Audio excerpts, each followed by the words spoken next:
Great. So I'm going to talk to you guys about our next month's show is Oz. And we actually, we actually have the entire cast of 3 in-house tonight. So our audience is on stage. So just so you guys know, it's a 3-person version of Oz, and it's not what it is it's L. Frank Baum, which is the writer, the author of Oz. If you don't know that, Wizard of Oz. Plus his housekeeper and one little girl. That between the 3 of them, they kind of act out all the characters in Oz and help him to finish up his manuscript that he was struggling with. So it's a great show. 3 people doing all these amazing characters. So please make sure you get your tickets fast for Oz next month.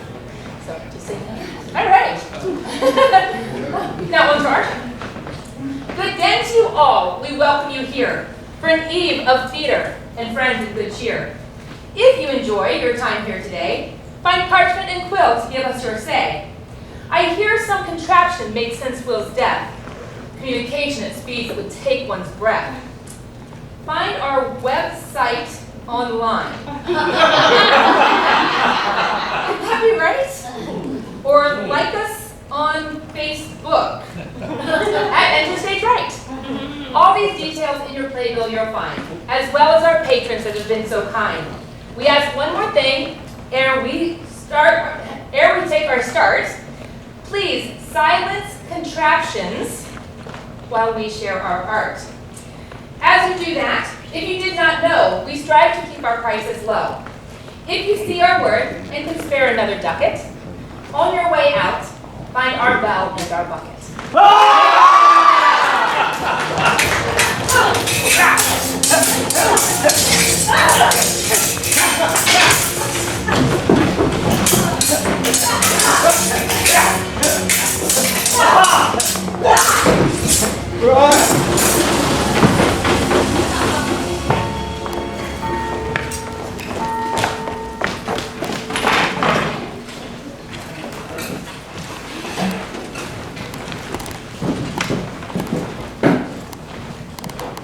Two households, both alike in dignity, in fair Verona, where we set our scene. From ancient grudge breaks to new mutiny, where civil blood makes civil hands unclean. From forth the fatal loins of these 2 foes, a pair of star-crossed lovers take their lives, whose misadventured piteous overthrows doth with their death bury their parents' strife. The fearful passage of their death-marked love, and the continuance of their parents' rage, which, but for their children's end, naught could remove, is now the 2-hour traffic of our stage. If you with patient ears attend, what here shall miss, our toil shall strive to mend.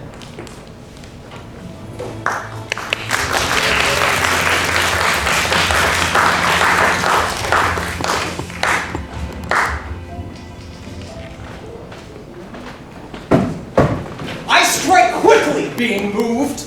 But thou art not quickly moved to strike. A dog of the house of Montague moves me. To move is to serve. To stand is to be valiant. Therefore, if thou art moved, thou runnest away. A dog of that house shall move me to stand. I'll take the wall of any manor made of Montagues. That shows thee a weak slave, for the weakest go to the wall. True. Therefore, women, being the weaker vessels, are ever thrust to the wall. Therefore, I will push Montague's men from the wall and thrust his maidens to the wall. The quarrel is between our masters and us, their men. 'Tis all one. I will show myself a tyrant, and after I have fought with the men, I will be civil with the maids and cut off their heads. The heads of the maids? The heads of the maids, or their maiden heads. Take that in what sense thou wilt.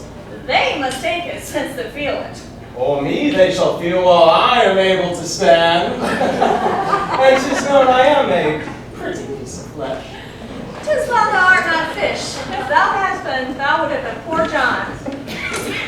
Oh, draw that tool. Here comes the house of Montague. My naked weapon is out! Quarrel! I will back thee. How? Turn thy back and run? Nay, I will bite my thumb at them, which is a disgrace to them if they bear it. Do you bite your thumb at us, sir? I do bite my thumb, sir. Do you bite your thumb at us, sir? Is the law of our side if I say aye? No. No, sir! I do not bite my thumb at you, sir, but I do bite my thumb, sir. Do you quarrel, sir? Quarrel, sir? No, sir. If you do, sir, I am for you. I serve as good a man as you. No bet. Well, sir! Say better. Here comes one of my master's kinsmen. Yes! Better! You lied. Draw if you be men. Gregory, remember that washing blow! Ha ha! Ha! What, fool? Flip your sword, you know not what you do!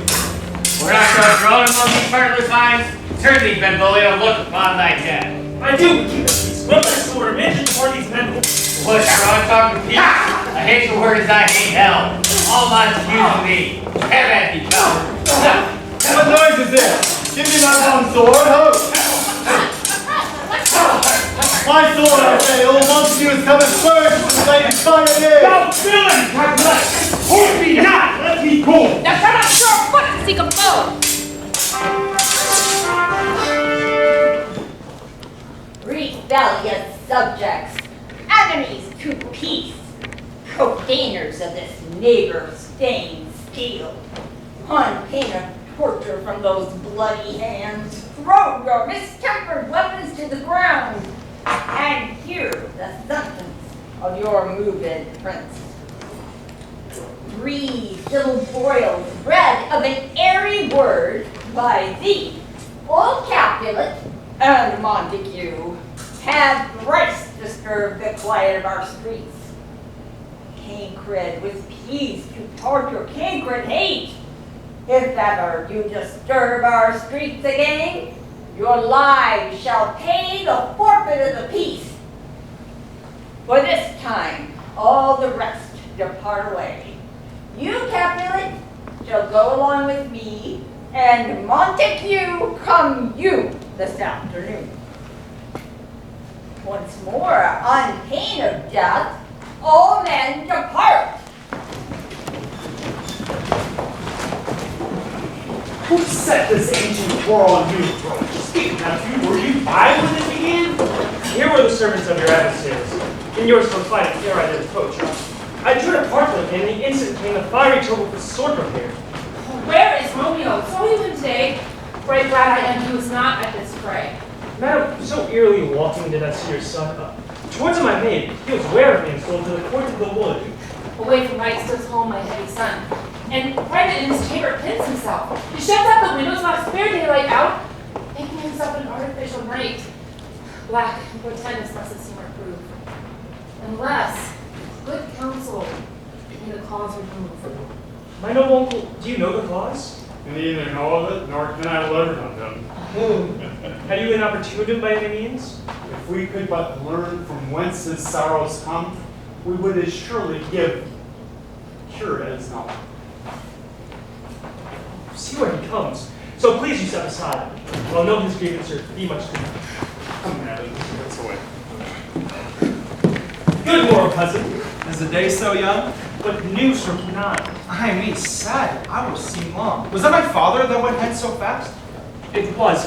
What sadness lengthens Romeo's hours? Not having that which having makes them short. In love. Out. Of love. Out of her favor where I am in love.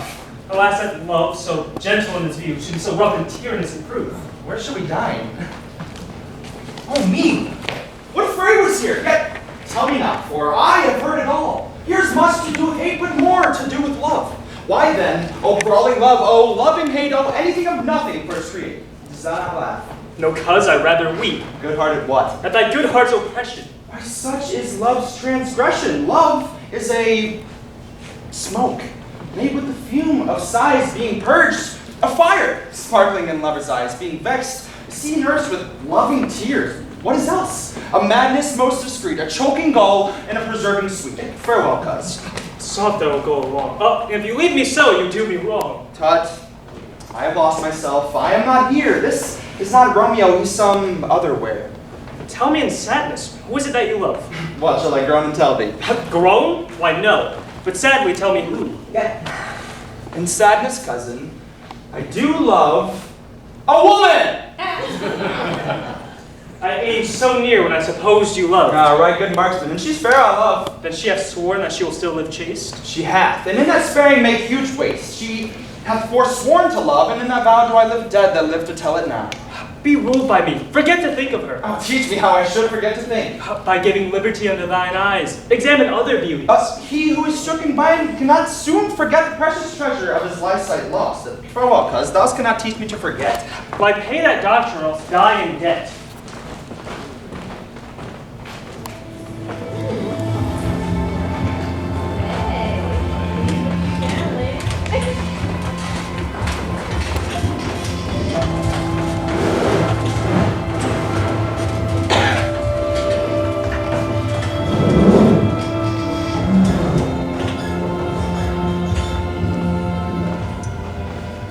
Montague is bound as well as I in penalty alike. 'Tis not hard, I think, for men so old as we to keep the peace. Of honorable reckoning are you both, and pity 'tis you've lived it on so long. Now, my lord, let's say to my suit. Saying of war, as I've said before, my child is yet a stranger to this world. She hath not seen the change of 14 years. Let 2 more summers wither in their pride, ere we think her right to be a bride.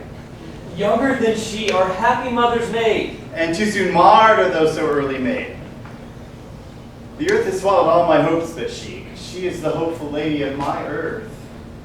Woo her, gentle Paris, get her heart. My will to her consent is but a part. And she'll agree within her scope of choice. Lies my consent and fair according voice.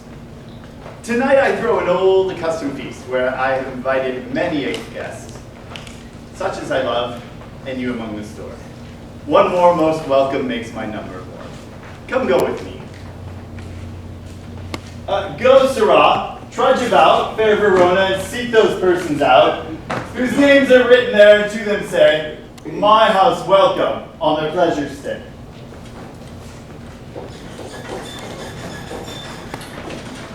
Find them out whose names are writ.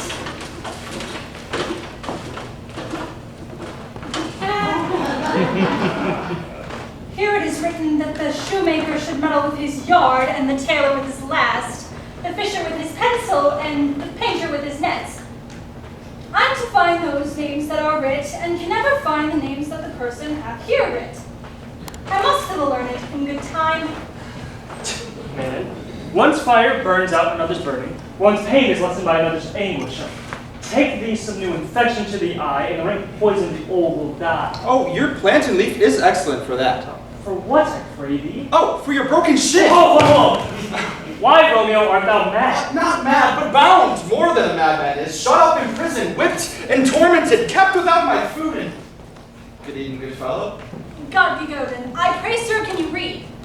I, my unfortune and my misery. Perhaps you learned it without book. I pray, sir, can you read anything you see? Aye, if I know the letters and the language. Ye say honestly, rest you merry. Say, fellow, I can read.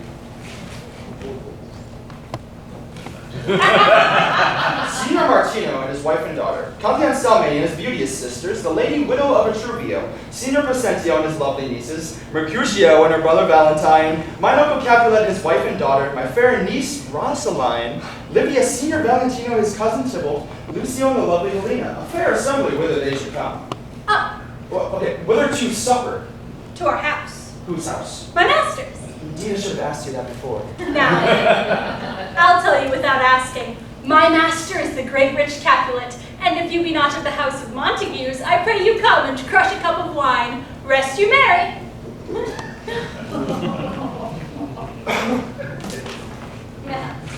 At this same ancient piece of Capulets, such the fair Rosaline, whom thou so lovest. All the my beauties of Romeo, go thither, and with unattained eye, Compare her face with some I shall show, and on a deity thy swan throne. One fairer than my love, the all-seeing sun, ne'er saw her match since first the world begun. You saw her fair, none else being by, herself voice of herself in either eye. But in Carswell scales, let there be weight. Your lady's love against some other man. I'll go along, no such sight to be shown, but to rejoice in splendor of mine own.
Of all the days in the year upon that day, for even the day before she broke her brow, and then my husband, God be with his soul, was a merry man, took up the child, yea, quoth he, dost thou fallest upon thy face, thou wilt fall backward when thou hast more wit, wilt thou not, Jewel? And by my holy dam, the pretty wretch left crying, and said I, to see now how a death shall come about. I warrant and I shall live 1,000 years, I never shall forget it. And quoth he, pretty fool, it's tinted, and said I. Enough of this, I pray thee, hold thy peace. Yes, madam. Yet I cannot choose but that, to think it should leave crying and say I. And I warrant it had upon its brow a bump as big as a young cockerel stone, a perilous knock, and it cried bitterly. Quoth my husband, fallest upon thy face, thou wilt fall backward when thou comest to age. Wilt thou not, Juliet? And stinted, and said I. And stidst thou too, I pray thee, nurse, say I. Peace I have done. God mark thee to his grace, thou wast the prettiest babe that e'er I nursed. And I might live to see thee married once I have my wish. Married? That Mary is the very theme I came to talk of. Tell me, daughter Juliet, how stands your disposition to be married? It is an hour that I dream not of. An hour were not I thine only nurse, I would say thou hadst sucked wisdom from thy teeth. Well, think of marriage now, younger than you. Here in Verona, ladies of esteem are made already mothers. By my count, I was your mother much upon these years that you are now a maid. Thus then in brief, the galleon Paris seeks you for his love. A man, young lady! Lady! Such a man is all the world! Why, he's a man of wax! The summer hath not such a flower. Nay, he's a flower. In faith, a very flower. What say you? Can you love the gentleman? This night you shall behold him at our feast, and so shall you share all that he doth possess, by having him making yourself no less. No less. Nay, bigger. Women grow by men. Speak briefly. Can you like a Paris's love? I'll look to like it, looking like you. But no more deep line darts mine eye than your consent to strength to make fly. Ah, go, girl! Seek happy nights to happy days!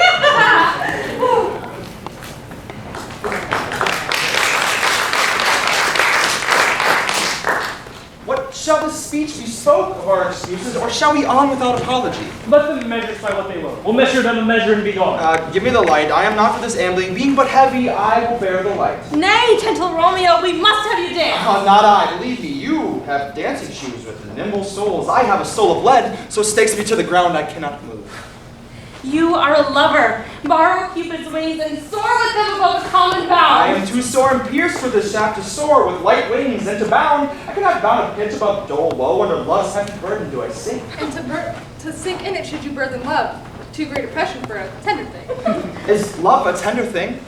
It's too rough, too rude, too boisterous, and it pricks like a thorn. If love be rough with you, be rough with love. Prick love for pricking, and you beat love down! Come, we burn daylight home. I dreamt a dream tonight. And so did I. Well, what was yours? That dreamers often lie. In a bed asleep while they do dream things true. Oh, then I see Queen Mab hath been with you. She is the fairy's midwife, and she comes in shape no bigger than agate stone, on the forefinger of an elder man, drawn with a team of little atomies over men's noses as they lie asleep. And in this state, she gallops night by night through lovers' brains, and then they dream of love. On courtiers' knees who dream on curtsies straight, or lawyers' fingers who straight dream on these, or ladies' lips who straight on kisses dream, which oft the angry Mab with blisters plagues, because their breath with sweet meats tainted are. Sometimes she gallops o'er a courtier's nose, and then dreams he of smelling out a suit. Sometimes she driveth o'er a soldier's neck, and then dreams he of cutting foreign throats.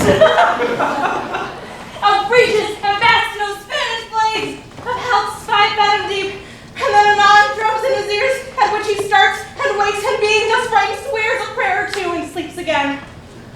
This is that very Mab, that when maids lie on their backs and presses them and learns them first to bear, making them women of good carriage. This is she. Peace, peace, Mercutio, peace, thou talkest of nothing. True, I talk of dreams, which are the children of an idle brain, begot of nothing but vain fancy, which is as thin of substance as they air. This wind you talk of blows us from ourselves. Supper is done and we shall come too late. I fear too early, for my mind misgives some consequence yet hanging in the stars. Direct my seat. On, lusty gentlewoman! Strike the drum!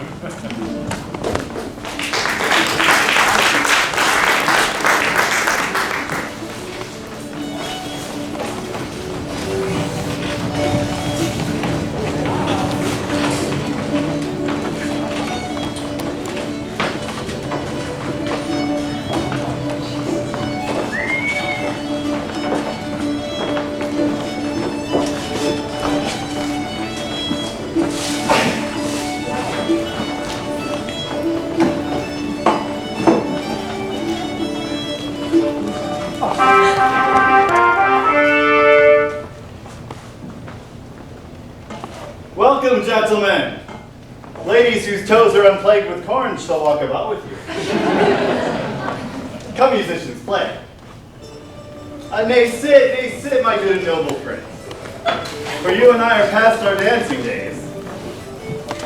What is it since last yourself and I were dancing? Oh, good lady, 30 years. My lady, 'tis not so much, 'tis since an nuptial of 6 years, and 5 and 3 years. Then we met. 'Tis more. His son is elder, sir. His son is 30. Will you tell me that? His son was little more 2 years ago. Which lady is that with doth wish the hand of yonder knight? I know not, sir. She doth teach the torches to burn hard. It seems she hangs upon the cheek of me.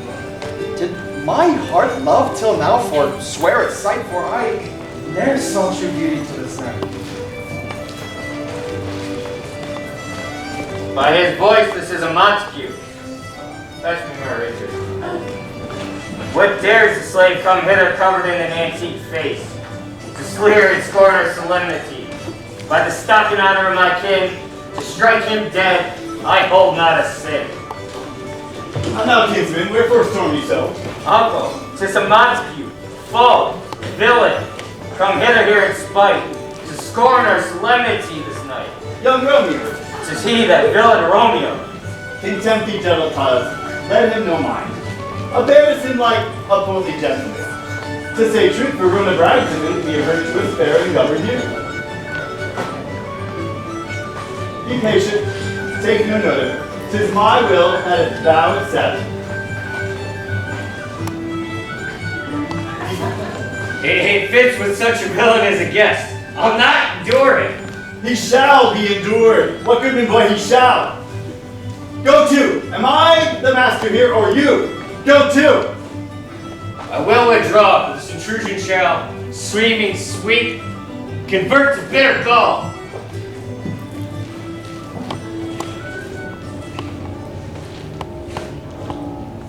If I profane with my unworthiest hand this holy shrine of gentle sin, is this.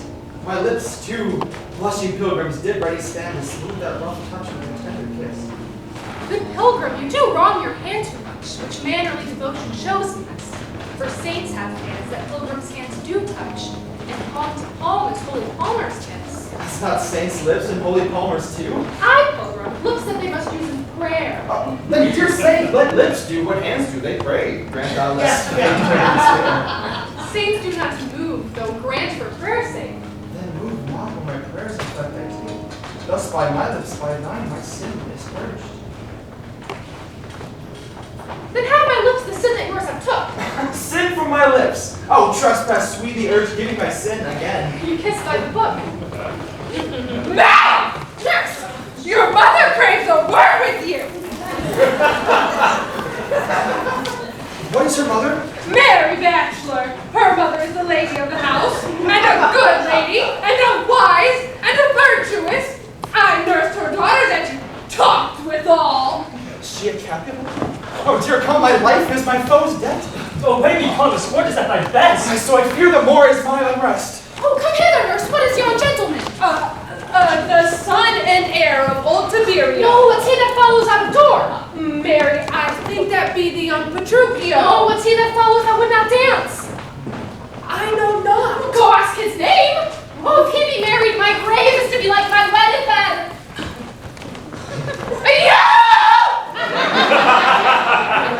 What man was that with thee? Young Romeo Montague. Romeo, just Romeo.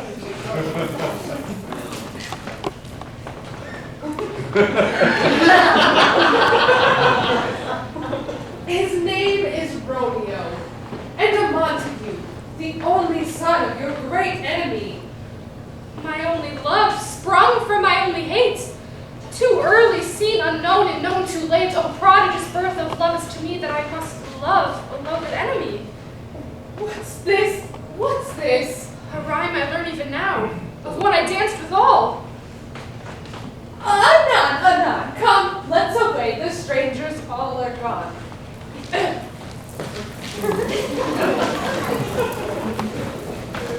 Can I go forward when my heart is here? Romeo, my cousin Romeo. He is wise, and on my life hath stolen him home to bed. He ran this way and left this orchard wall. Call good, Mercutio. Come. He have hid himself among these trees. We can sort of the humorous type. Blind is his love, and best befits the dark. If love be blind, love cannot hit the mark. Then will he sit under a melder tree in which his mistress were that type of fruit? Romeo, good night! I'll to my truckle bed. This field bed is too cold for me to sleep. Come, shall we go? Go then, for 'tis in vain to seek him here. That means not to be found.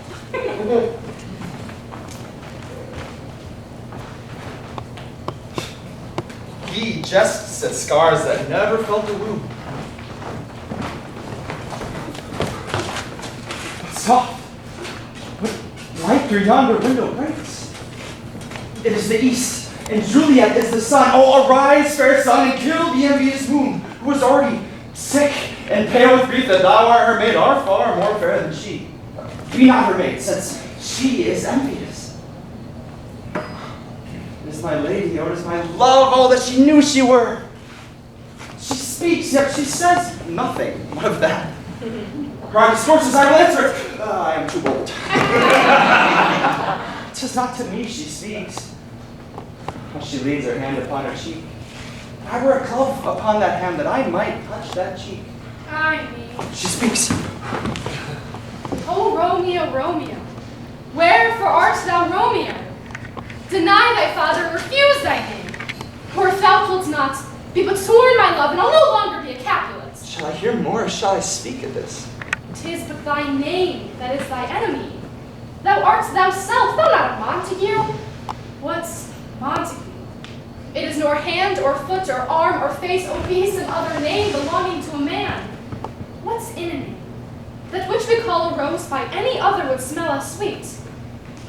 Romeo would, were he not Romeo called, retain that dear perfection which he owes. Without that title, Romeo doff thy name, and for that name which is no part of thee, take all myself. I take thee at that word, call me beloved, and I'll be new baptized. Henceforth I never will be Romeo. What man art thou that thus beseeched in night, so stumblest on my counsel? By a name, I know not how to tell thee who I am, for my name is hateful to myself because it is an enemy to thee. Had I written it, I would tear the word. My ears have not yet drunk 100 of thy tongue's utterings, yet I know the sound. Art thou not Romeo, and a Montague? Neither, fair maid, if either thee dislike. How canst thou hither tell me and wherefore? The orchard walls are high and hard to climb, and the place death, considering who thou art. If any of my kinsmen find thee With here... love's light wings did I o'erperch these walls, for stony limits cannot hold love out, and what love do dares what love attempt. Therefore, my kinsmen are no stop to me. If they do see thee, they will murder thee. Alack, there lies more peril in thine eye than 20 of their swords. Look but sweet, and I am proof against their enmity. I would not wish for the world that they saw thee here. I have night's cloak to hide me from their eyes, and but thou love me, let them find me here. My life were better ended by their hate than death for all the wanting of thy love. By whose direction didst thou found this place? But love that first did found me. He lent me counsel, and I lent him eyes. Oh, thou knowest a mask of night is on my face, else would have made him blush but paint my cheek. For that which thou hast heard me speak tonight, doest thou love? I know thou wilt say aye, and I'll take thy word. Yet if thou swearest, thou mayest prove false. O gentle Romeo, if thou dost love, pronounce it faithfully. Or if thou thinkest I am too quickly won, I'll frown and be perverse and say thee nay, so that thou wilt woo, but not else for the world. In truth, fair Montague, I am too fond, and therefore thou mayest think my behavior light. But trust me, gentlemen, I'll prove more true than those with cloying to be strange. I should have been more strange, I must confess, but that thou overheardest ere I was ware. Lady, by yonder moon, I vow. Oh, swear not by the moon, the inconstant moon, which monthly changes in her circled orb, lest thy love prove likewise variable. Then what shall I swear by, love? Well, do not swear. Or if thou wilt swear, be by thy gracious self, which is the god of thy idolatry, and I'll believe thee. My heart's dear love. Do not swear. Although I have joy in thee, I have no joy in this contract tonight. It is too rash, too sudden, too unadvised, too like the lightning which doth cease to be. Good night, good night. A sweet repose and rest come to thy heart at that within thy breast. Wilt thou leave me so unsatisfied? What satisfaction canst thou have tonight? The exchange of love's faithful vow for mine. I gave thee mine before thou didst request it, and yet I were it would to give again. Wouldst thou withdraw it? For what purpose, love? But to be frank, and give it thee again. And yet I wish before the thing I have. My bounty is as boundless as the sea my love is deep. The more I give to thee, the more I have, for both are infinite. Juliet! I hear some noise within. Sweet Montague, be true. Stay with me, Juliet! I will come again. Oh, blessed night. I'm afeard being in them this night that this is all but a dream. Too flattering sweet to be substantial. 3 words, dear Romeo, and good night indeed. If thy bent of love be honorable, thy proposed marriage, send me word tomorrow by one that I'll procure, and I'll come to thee. Where and what time thou wilt perform the rite. And all my fortunes at thy foot I'll lay, and follow thee, my lord, throughout the world. Madam! I come anon, but if thou meanest not well, I do beseech thee. Madam! To cease thy strife and leave me to my grief. Tomorrow will I send. Love goes towards love as schoolboys roll their books, but love for love towards school with heavy looks.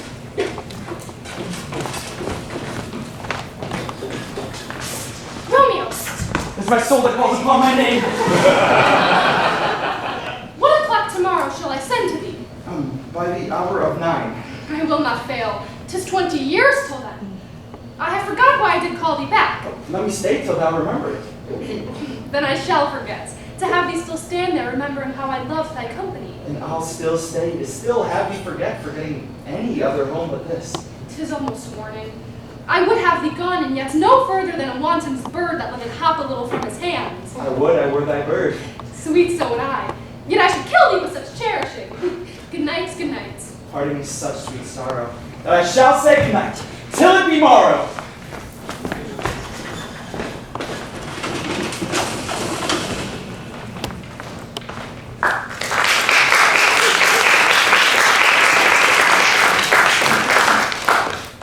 The earth, that's nature's mother, that is her tomb. What is her burial grave? That is her womb. And from her womb, children of diverse kind. Within the infant rind of this weak flower, poison hath residence, and medicine power. For this being smelt, with that part, cheers each part. Being tasted, slays all senses of the heart. Good morrow, Father. Da! Benedicite. What early tongue so sweet saluteth me? Ah, good son. It argues a distempered head so soon to bid good morrow to thy bed. Therefore, thy earliness doth me assure thou art apprised of some distempeture. Or, if not so, then here I hit it right. Our Romeo hath not been in bed tonight. The last is true, the sweeter rest was mine. Oh, God pardon sin. What's thou with Rosaline? Rosaline, my ghostly father? No, I have forgotten that name, and that name's what? Oh, that's a good son. But where hast thou been then? I'll tell thee ere thou askest me again. I have been feasting with mine enemy. Be plain, good son. Rest homely in thy drift. Riddling confession, but finds riddling shrift. Then plain ye know my heart's dear love is set on the fair daughter of rich Capulet. As hers is set on mine, and mine is set on hers, and save what all must combine by holy marriage. When and where and how we met, we wooed and made exchange of vow. I'll tell thee as we pass, but this I pray that thou consent to marry us today. Holy St. Francis! What a change is here! Is Rosaline, whom thou didst love so dear, so soon forsaken? Young men's love then lies not truly in their hearts, but in their eyes. Jesus Maria, what a deal of brine hath washed thy sallow cheeks for Rosaline. How much salt water thrown away in waste to season a love that of it doth not taste. Lo, here upon thy cheek a stain doth sit of an old tear not washed off. And thou art changed. Pronounce this sentence then. Women may fall when there's no strength in men. Dost thou chidest me off for loving Rosaline? For doting, not for loving, pupil mine. And baddest me bury love. Not in a grave, to lay one in, another out to head. I pray thee, chide me not, for her I love now, and doth grace for grace, and love for love, the other did not so. Come, young waverer, come and go with me. In one respect, I'll thy assistant be, for this alliance may so happy prove to change your household rancor to pure love. Let us hence, I stand on sudden haste. Wisely and slow, they stumble that run fast.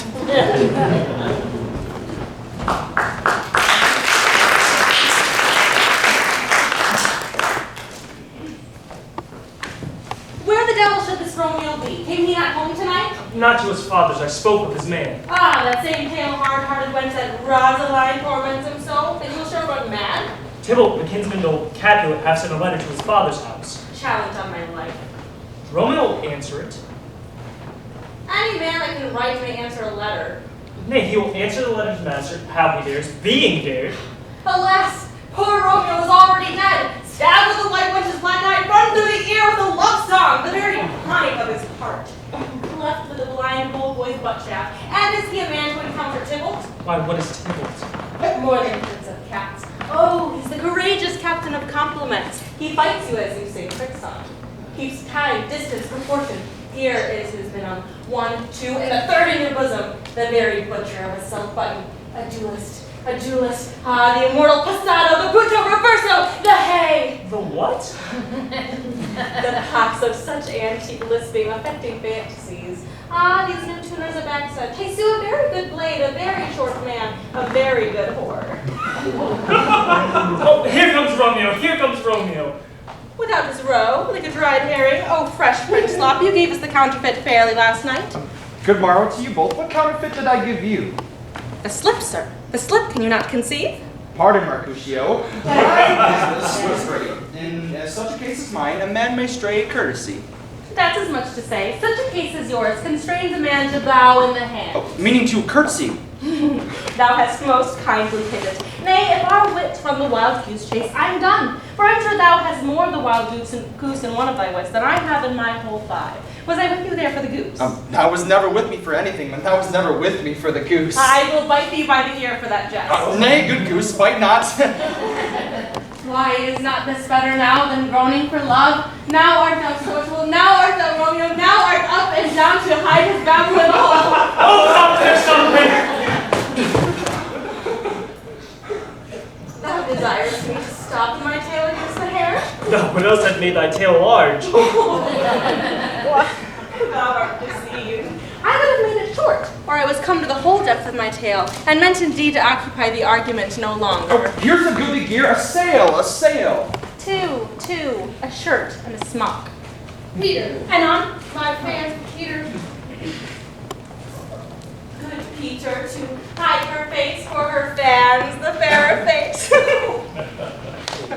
God ye good morrow, gentlemen. God ye good and gentle woman. Is it good it? 'Tis no less, I tell you, for the body hand of the dial is now upon the prick of me. Out upon you! What a woman are you! Oh, one gentlewoman that God himself hath made to mar. By my troth it is said for herself to mar, quote, ha! Gentlemen, can any of you tell me where I may find the young Romeo? Oh, I can tell you, but young Romeo will be older when you sought him than when you found him. I'm the youngest of that name, for fault or worse. You say well. Yea is the worst well. Very well took I think wisely. Romeo, will you come to your father's? We'll to dinner thither. I will follow you. Farewell, ancient lady. Farewell, lady. Pray you, sir, what saucy merchant was this that was so full of her roguery? One gentlewoman that loves to hear herself speak and will speak more to in a minute than will stand to in a moment. And does speak anything against me, I'll take her down and know we're lustier than she is, and 20 such jacks. And if I cannot, I shall find those that shall. Scurvy wench. I am none of her mates, and thou must stand by too and suffer every knave to use me at their pleasure. I saw no man use you at his pleasure. If I had, my weapon would have quickly been out. I assure you that I draw as soon as any other man if I see occasion in a big quarrel and the law on my side. Now afore God am I so vexed. Pray you, sir, a word. And as I told you, my young lady bid me inquire you out. What she bid me tell you, I will keep to myself. But first, I will tell ye that if ye should leave her in a fool's paradise, as they say, it were a very gross kind of behavior, as they say. For the gentlewoman is young, and therefore, if ye should deal double with her, truly it were an ill thing to be offered of any gentlewoman, and a very weak dealing. Nurse, commend me to thy lady. I protest unto thee. Good heart and ye faith, I will tell her as much. Lord, Lord, she will be a joyful woman. What dost thou tell her? Dost thou not mark me? I will tell her, sir, that you do protest, which, as I take it, is a very gentlemanlike offer. Do so, and bid her devise some means to come to shrift, and there, at Friar Lawrence's cell, be shrived and married. Oh, here's for that paint. No, truly, sir, not a penny. Oh, go to, I say you shall. This afternoon, well, she shall be there. Stay there, good nurse, behind the abbey wall, for my man shall be with thee. Oh, commend me to that lady. Aye, 1,000 times. Peter, And on? before in the pace.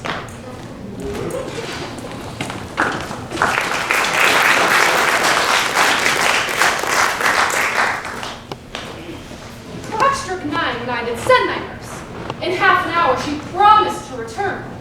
Now is the sun upon the hindmost hill of this day's journey from 9 to 12 by 3 long hours.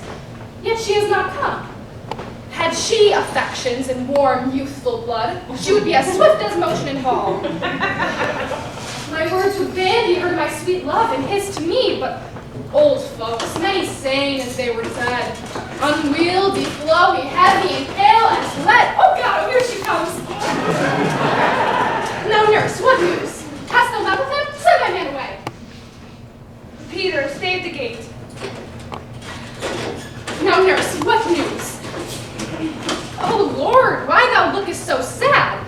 Though news be sad, yet tell them merrily. If good, thou shamest the music of sweet news by playing it to me with so sour a face. I am weary. Give me leave a while. Fie, how my bones ache.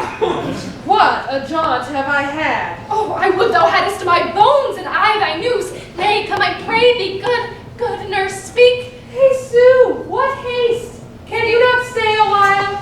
Do you not see that I am out of breath? Oh, how art thou out of breath when thou hast breath to say to me that thou art out of breath? Yeah, the tale that thou dost make in this delay is longer than the tale that thou dost excuse. Is thy news good or bad? Answer to that. Say either, and I'll state the circumstance. Let me be satisfied. Is it good or bad? Well, you've made a simple choice. You know not how to choose a man. Romeo, no, not he, though his face be better than any man's, and his legs excels all men's, and for a hand, and a foot, and a body.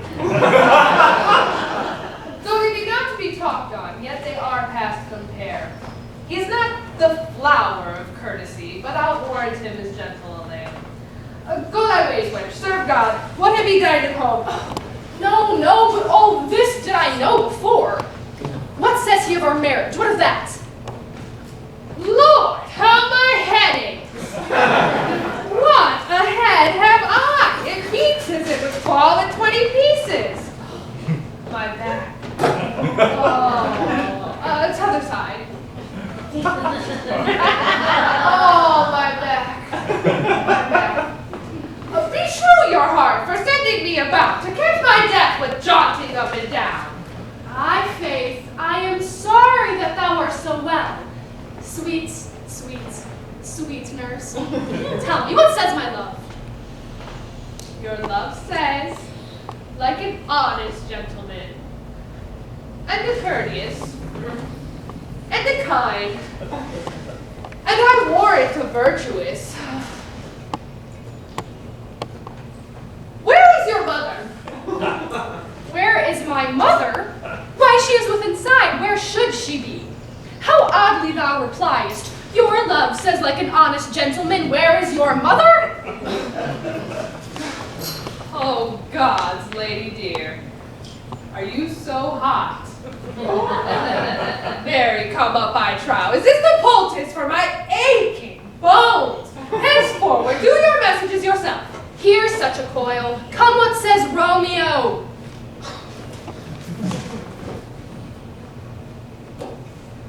Have you got leave to go to shrift today? I have.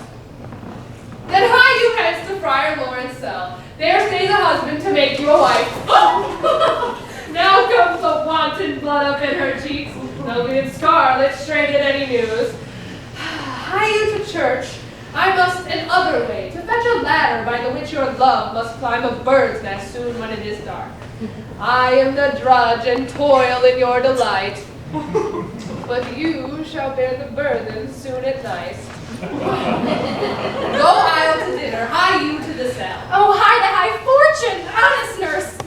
Farewell.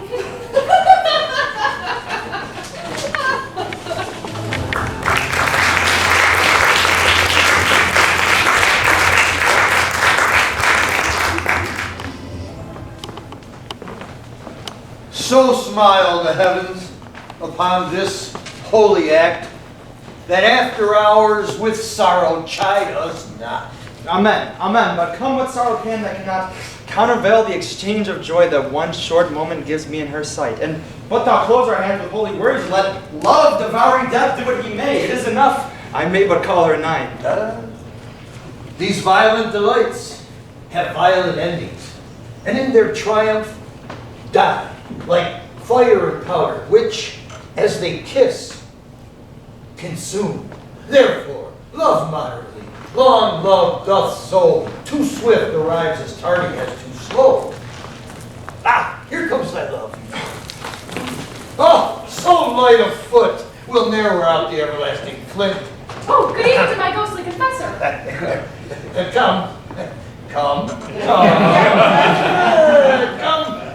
Come with me, and we will make short work. For by your leaves, you shall not stay alone.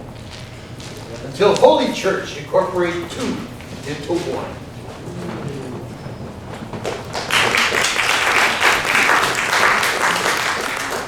I pray the good Mercutio let your time. The day is hot, and the catwoods are long. And if we meet, we shall not escape a brawl. For now these hot days is the mad bloodshed. Thou art like one of these fellows, that when he enters the confines of a tavern, collapses his sword upon the table, and says, God send me no need of thee, and by the operation of the second cup, draws him on the drawer when indeed there is no need. Am I white such a fellow? Come, thou art as hot a jack in thy mood. Thou wilt quarrel with a man for cracking nuts, having no other reason but because thou hast hazel eyes. What eye but such an eye would spy out such quarrel? Thy head is as full of quarrels as an egg is full of meat. And yet thy head hath been beaten as able as an egg for quarreling. Thou hast quarreled with a man for coughing in the streets because thou hast wakened thy dog who has lain asleep in the sun.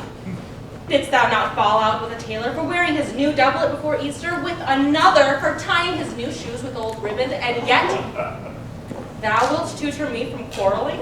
By my head, it is fabulous. By my heel, I care not. All you both proud speak then.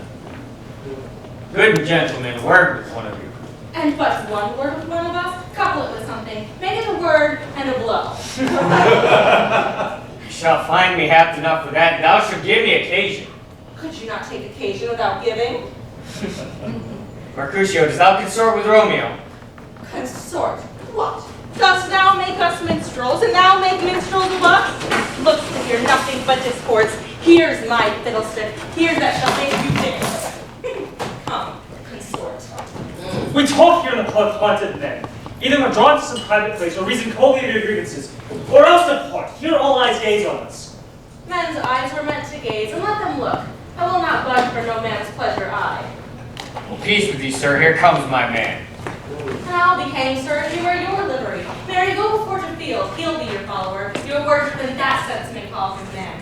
Romeo, the love I bear thee can afford no better term than this. Thou art a villain. Tybalt, the reason that I have to love thee doth much excuse the appertaining rage to such a greeting. Villain, I am none, therefore farewell, I see thou knowest me not. Boy, this shall not excuse the injuries that thou hast done me. Therefore turn and draw. I do protest I never injured thee, but love thee better than thou canst devise, and so good Capulet, whose name I tender, as dearly as mine own, be satisfied. Oh, calm, dishonorable, vile submission! Tybalt, you rat catcher, will you walk? What would you have of me? Nothing but not one of your 9 lives that I mean to make bold withal. And as you shall use me hereafter, drive me to the rest of the 8. Will you pluck your sword out of his pilcher-brighted ears? Make haste, lest mind you about your ears ere it be out. I am for you. Mercutio, put thy rapier up. Come, sir, your saddle. Draw! Benvolio! These are weapons! Gentlemen, no! Shame forbear this outrage! I beseech you, Mercutio! Tybalt! The prince expressly has forbidden band in Verona streets! No, hold, Tybalt!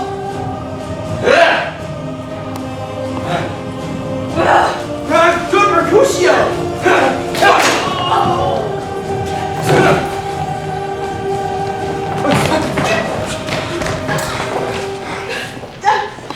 I am hurt.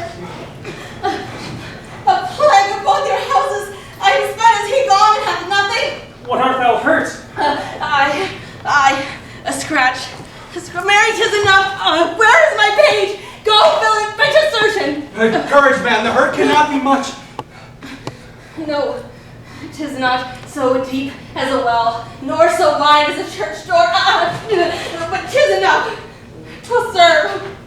A plague of both your houses! What? A dog, a rat, a mouse, a cat to scratch a man to death! A beggar, a rogue, a villain who fights by the book of arithmetic! Oh! Why the devil came in between us? I was hurt under your arm! I thought all for the best! Help me to some house Benvolio, or I shall faint. A plague of both your houses! They have made worse meat of me! This gentlewoman, the prince's near ally, my friend, hath got her mortal hurt under my arm! My reputation stained by Tybalt's slaughter! But an hour ago, my cousin. Juliet, thy beauty has made me effeminate, and in my temper, softened valor's steel? Romeo! Great Mercutio is dead.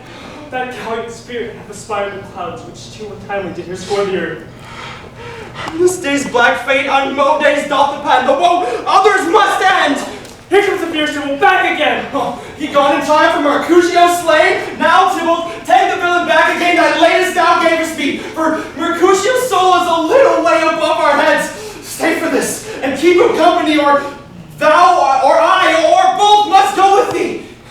Thou wretched boy that did consort her here shall with her hence. This shall determine that.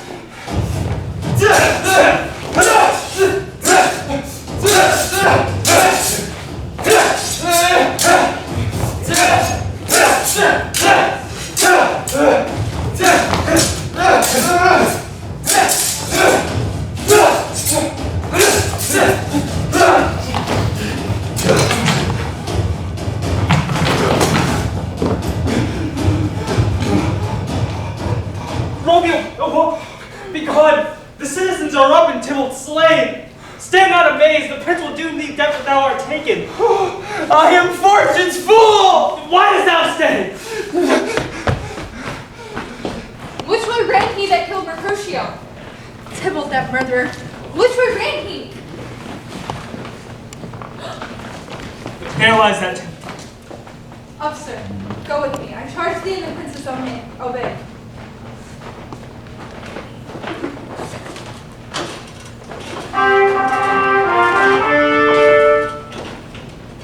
Where are the vile beginners of this fray? O noble prince, I can discover all. The argumentage of this fatal brawl. There lies a man slain by young Romeo, who slew thy kinsman brave Mercutio. Tybalt? My cousin? Oh, my brother's child! Oh, prince! Oh, cousin! Husband! Oh, the blood is spilled of my dear kinsman. Prince, as thou art true, for blood of honor shed blood of Montague. Oh, cousin! Cousin! Benvolio, who began this fray? Tybalt, here slain, whom Romeo's hand did slay. Romeo that spoken fair, bid him bethink. How nice the quarrel was, urged with all your high displeasures. Romeo, he cries aloud, hold friends, friends part, and switches at his tongue's HR beats down their fatal points, and twixt them rushes underneath whose arm, and envious thrust from Tybalt, hit the life of stout Mercutio, and then Tybalt fled. But by and by comes back to Romeo, who but newly entertained revenge, and to they go like lightning, for ere I could try to part them was Tybalt slain, and as he fell did Romeo fly. This is the truth, for let Benvolio die. He is kinsman to the Montague. Affection makes him false. He speaks not true. Some 20 of them fought in that black strife, and all those 20 could but kill one life. I beg for justice, which thou prince must give. Romeo slew Tybalt. Romeo must not live. Romeo slew him. He slew Mercutio. Whom now the price of his dear blood doth owe? Not Romeo, prince. He was Mercutio's friend. His fault concludes, but the law should end the life of Tybalt. And for that offense, immediately we do exile him hence. I have an interest in your heart's proceedings. My love for your rude brawls doth lie bleeding. But I'll immerse you with so strong a fine that you shall all repent the loss of mine. It will be death to pleading and excuses, nor tears nor prayers shall purchase our abuses, therefore use none. Let Romeo hence in haste. else when he is found, that hour is his last. Bear hunts this body, and attend our will. Mercy, not murders, pardoning those that kill. My noble prince, a message.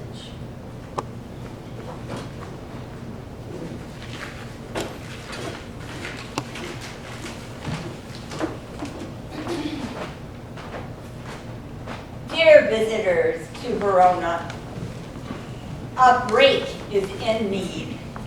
10 minutes for all. Stand up and refresh until next call. Chamber pots are down the hall to the right, and 1 dozen treats are here in your sight.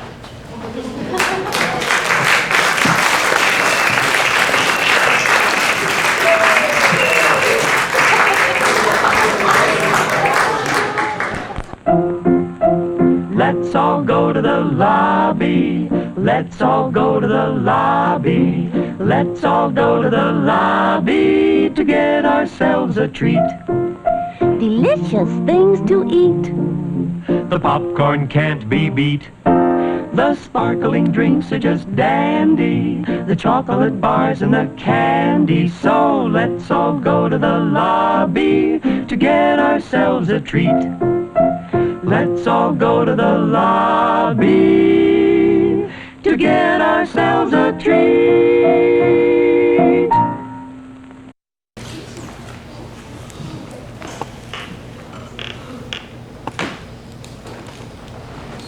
Come, gentle prince.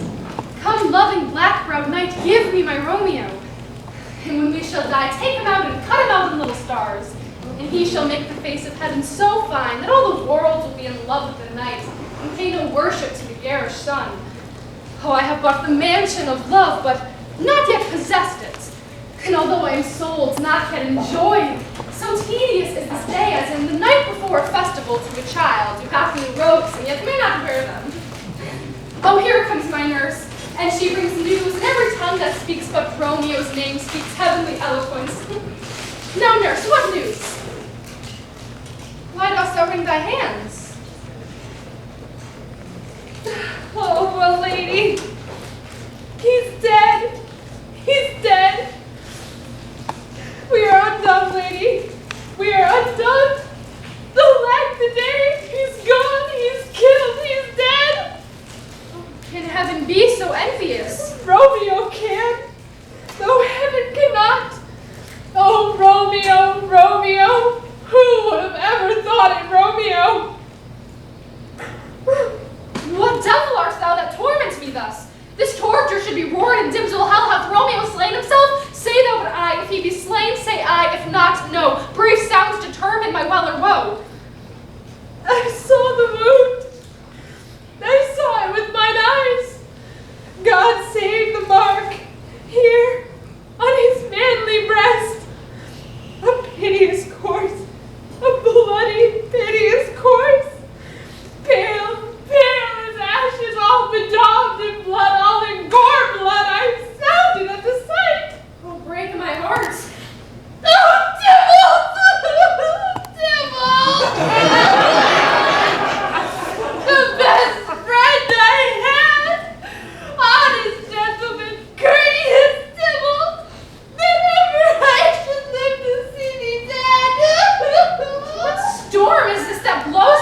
him that is my husband.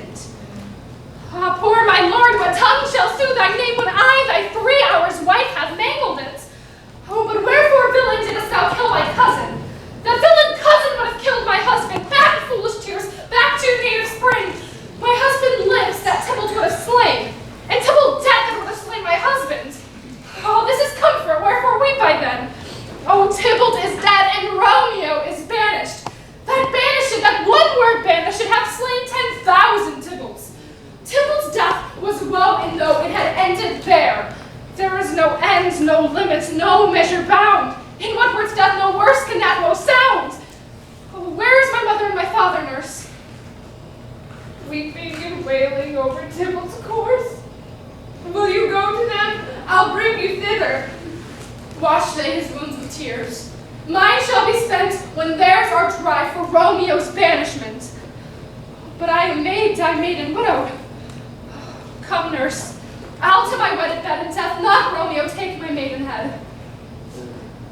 Hie to your chamber. I'll find Romeo to comfort you. I won't well where he is. Hark ye, your Romeo will be here at night. I'll to him, he is hid in Lord's cell. Oh, find him. Give this ring to my true knight and bid him come to take his last farewell.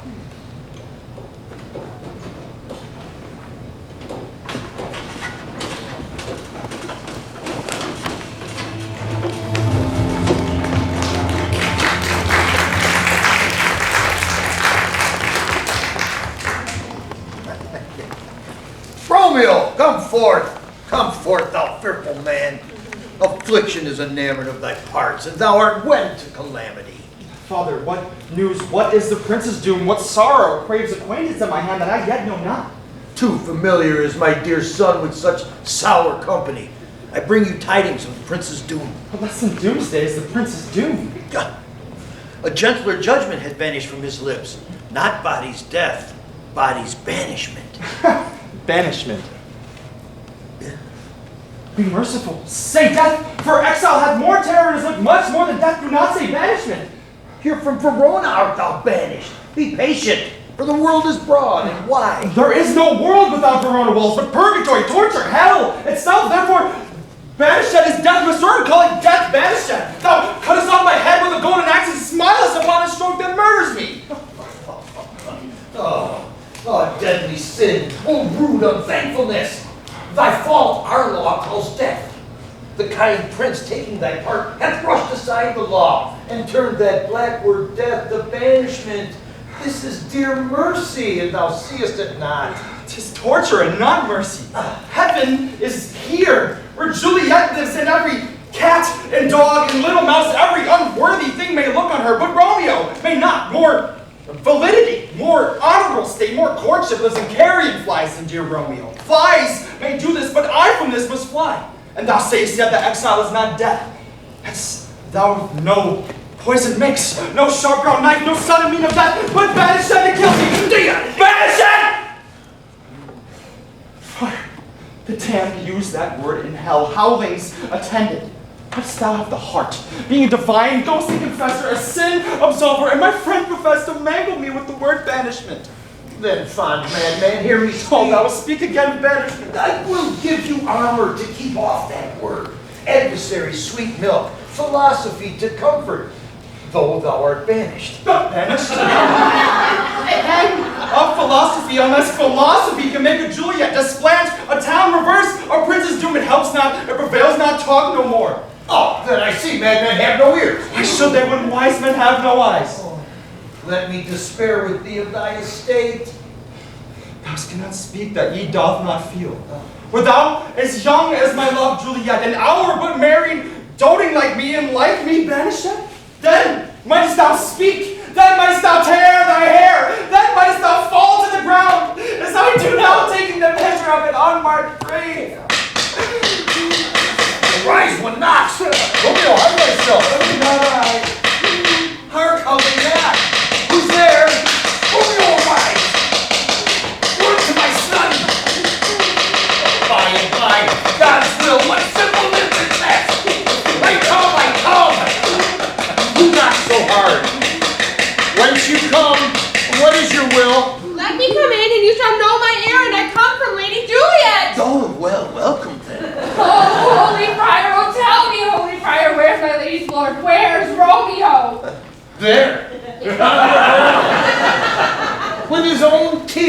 made drunk. Oh, he is even in my mistress' case. Piteous predicament, even so lies she, blubbering and weeping, weeping and blubbering. Stand up! Stand up! Stand and you be a man! For Juliet's sake, for her sake, rise and stand! Nurse, speak us now, Juliet. How is it with her? Does she think me an old murderer now that I have stained the childhood of our joy with blood removed but little from her own? Oh, what says my concealed lady to our concealed love? Oh, she says nothing, sir, but weeps and weeps and then falls on her bed, and on Tybalt calls, and on Romeo cries, and then down falls again. As if that name were shown from the dead level of a God did murder her, and this name's cursed hand that did murder her kinsman. Tell me, friar, what vile part of anatomy doth my name lodge? Tell me that I may sack the hateful mention. Hold thy desperate hand! Art thou a man? Thy form cries out thou art. Thy tears are womanish. Thy wild acts denote the unreasonable fury of a beast. Go. Get thee to thy love as was decreed. Ascend her chamber there hence, and comfort her. But look that thou not stay past the watch be set, for then thou canst pass on to Mantua, where thou shalt live, till we can find a time to blaze your marriage, reconcile your friends, beg pardon of the prince, and call thee back with 1,000 times more joy than when thou wentst in lamentation. Go before, nurse. Commend me to thy lady. Bid her hasten the house to sleep, which heavy sorrow makes them act unto. Romeo is coming. Oh, Lord, I could have stayed here all night to hear good counsel. Oh, what learning is!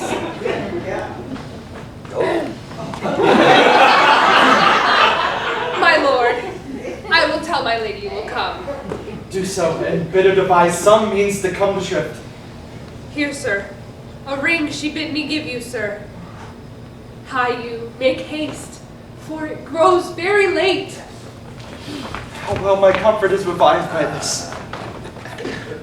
Go hence. Good night. And here stands all of your state. Be gone before the watch be set. Sojourn in Mantua. I'll find out your man, and he shall signify from time to time. Give me thy hand. 'Tis late. Farewell. Good night. When that a joy past joy calls out on me, it were a grief so brief to part with thee. Good night.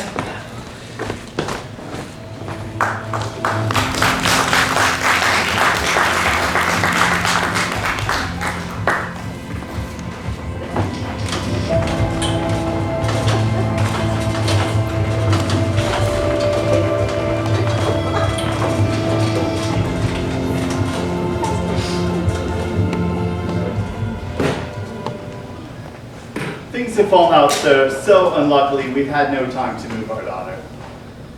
Look you, she loved her kinsman Tybalt dearly, and so did I. Well, we were born to die. 'Tis very late, she'll not come down tonight, and I promise you but for your company, I would have been in bed an hour ago. Ah! These times of woe afford no time to woo!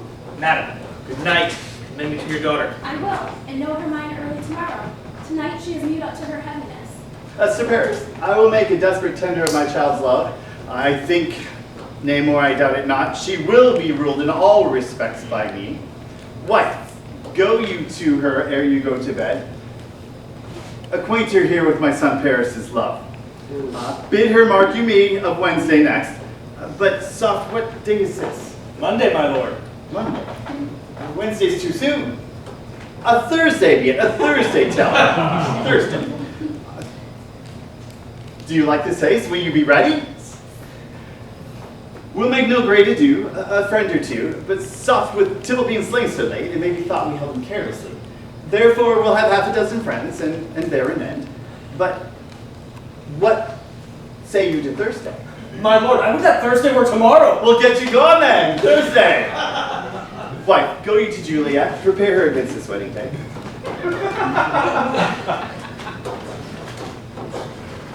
Farewell, my lord. A light to my chamber home.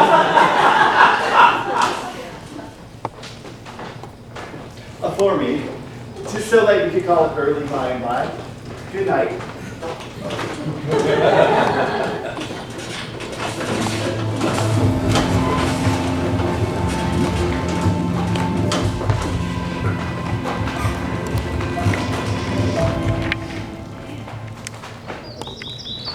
Wilt thou be gone so? It is not yet day. It was the nightingale, not the lark. Believe me, love, it was the nightingale. It was the nightingale. Lark? The lark. Yon's light is not daylight. I know what it is. Some meteor that the sun exhales. Therefore stay, thou needest not be gone. Let me be tamed. Let me be put to death, for thou wilt so. I'll say, yon gray is not the morning eye. I have more care to stay than will to go. Let's talk. It is not day. It is. Hie hence be gone away. Oh, it was the lark that sings so out of tune. Oh, more light and ill like prose. More light and light, more dark and dark our woes. Your lady mother is coming to your chamber. The day is broke. Be wary. Look about. Then window let light in and let life out. Farewell. One kiss and I'll descend. Oh, art thou gone so? Love, lord, I, husband, friend, I must hear from thee every day of the hour, for in a minute there are many days. Farewell. I will omit no opportunity to convey such a greeting, lovely. Thinkest thou we shall ever meet again? I doubt it not. And these woes were served for sweet discourses in our time to come. Oh God, I have an ill divining soul. Methinks I see thee now as one so low in the bottom of a tomb. Either my eyesight fails me or thou lookest pale. And in my eye, love, so do you. Dry sorrow drinks our blood. Adieu. Adieu. Oh, Fortune! Fortune, all men call thee fickle. If thou art fickle, oh, what dost thou have to do with him? Oh, that is renowned for faith, then be fickle, Fortune, for then I hope thou will not keep him long, but send him back. Oh, daughter, are you up? Why, how now, Juliet? Madam, I am not well. Evermore weeping for your cousin's death? What, wilt thou wash him away from his grave with tears? And if thou couldst not make him live, therefore have done. Some grief shows much of love, but much of grief shows still some want of wit. It lets me weep for such a feeling lost. So shall you feel the loss, but not the friend which you weep for. Feeling so the loss, I can't ever choose what weep the friends. Well, girl, thou weepest not for his death, as if a villain lives that slaughtered him. What villain, madam? That same villain, Romeo. Villain and he may be many miles asunder. God pardon, I do with all my heart, and yet no man like he doth grieve my heart. That is because the traitor lives. Ay, madam, these from reach my hands. None that I might avenge my cousin's death. We shall have vengeance for it, fear thou not. Then weep no more. I'll send to London Mantua, where that same banished renegade doth live, shall have such an unaccustomed dram that he shall soon keep Tybalt company. And then I hope thou will be satisfied. Indeed, I shall never be satisfied with Romeo till I behold him. Dead is my poor heart for so a kinsman's vexed. Madam, if you could find out but a man to bear a poison, I would temper it, that Romeo should upon receipt thereof some sleep in quiet. Oh, how my heart abhors Peter named and cannot come to him, to reap the love I bore my cousin. I know the means, and I'll find such a man. But now I tell thee, joyful tidings, girl. Joy comes well in such a needy time. What are they? Beseech your ladyship. Well, thou hast a careful father, child, one who to put thee from thy heaviness has sorted out a sudden day of joy that thou expectst not, nor I look not for. Madam, in happy time, what day is this? Mary, my child, early next Thursday morn, the gallant young and noble gentleman, the county Paris at St. Peter's Church, shall happily make thee a joyful bride. Now by St. Peter's Church, and Peter too, he shall not make me there a joyful bride. I wonder at this haste that I must wear ere my husband be that comes to woe. I pray you tell my lord and father, madam, I will not wed, and when I do, I swear it shall be Romeo, whom you know I hate rather than Paris. Here comes your father. Tell him so yourself and see how he takes it at your hands. Oh no, I conduit girl what's still in tears, evermore showering one little body, thy tempest-tossed body. How now, wife, have you delivered to her our decree? Aye, sir, but she will none, she gives you thanks. I would the fool were married to her grave.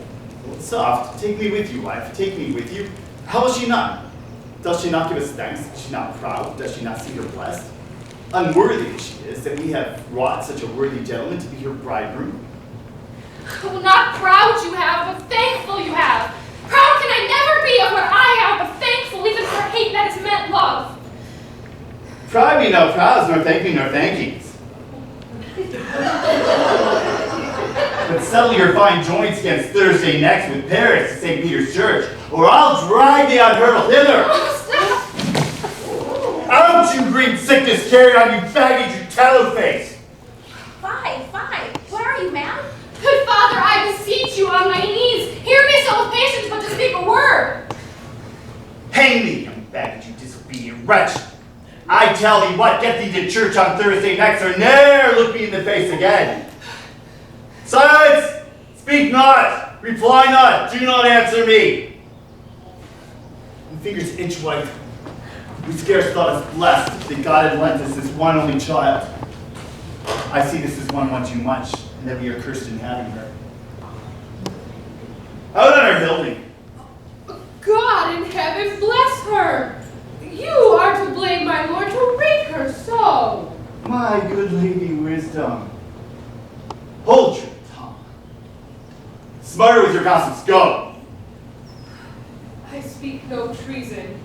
Oh, Father, God be good, and may not one speak. Peace, you mumbling fool, your gravity gossip bowls. Here we need it not. You are too hot. God's bread, it makes me mad. Day, night, hour, ride, time, work, play, alone, in company. Still my care hath been to have her matched. And having found a gentleman of noble parentage, of fair demeans, youthful, nobly allied, proportioned as one's thoughts and wishing, and then to have a wretched, puling fool, a whining mammoth in her fortune's tender, answer, I'm not wed, I cannot love, I'm too young, I pray you pardon me. And you not wed? I'll pardon you. Grace when you will, you shall not house with me. Bethink it. I do not jest. Thursday's near old hand to heart advice. And you be mine, I'll give you my friend. And you be not, hang, beg, starve, die in the streets. Find my soul on there and knowledge. And what is mine will never do me good. Trust, bethink. I will not be forsworn.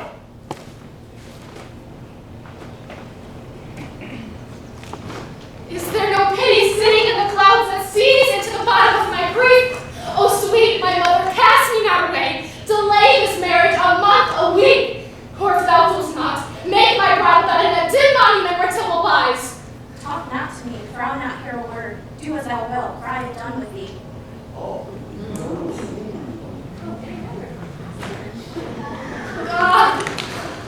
Oh, nurse, how shall this be prevented? My husband is on earth, my faith in heaven, let that faith return to me. Oh, comfort me, counsel me, some comfort, nurse. Faith, here it is. Romeo vanished, and all the world to nothing.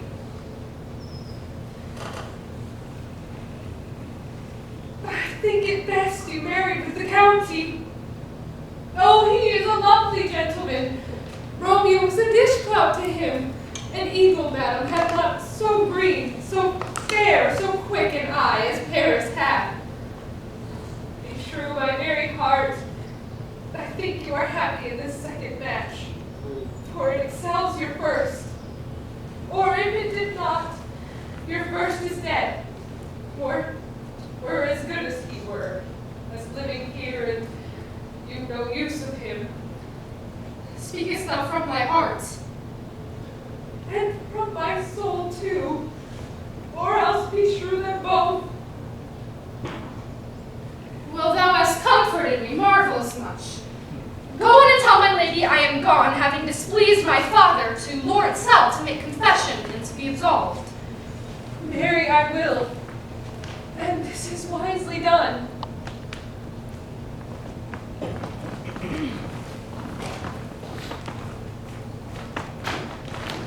I'll to the friar to know his remedy. If all's fails, myself have power to die.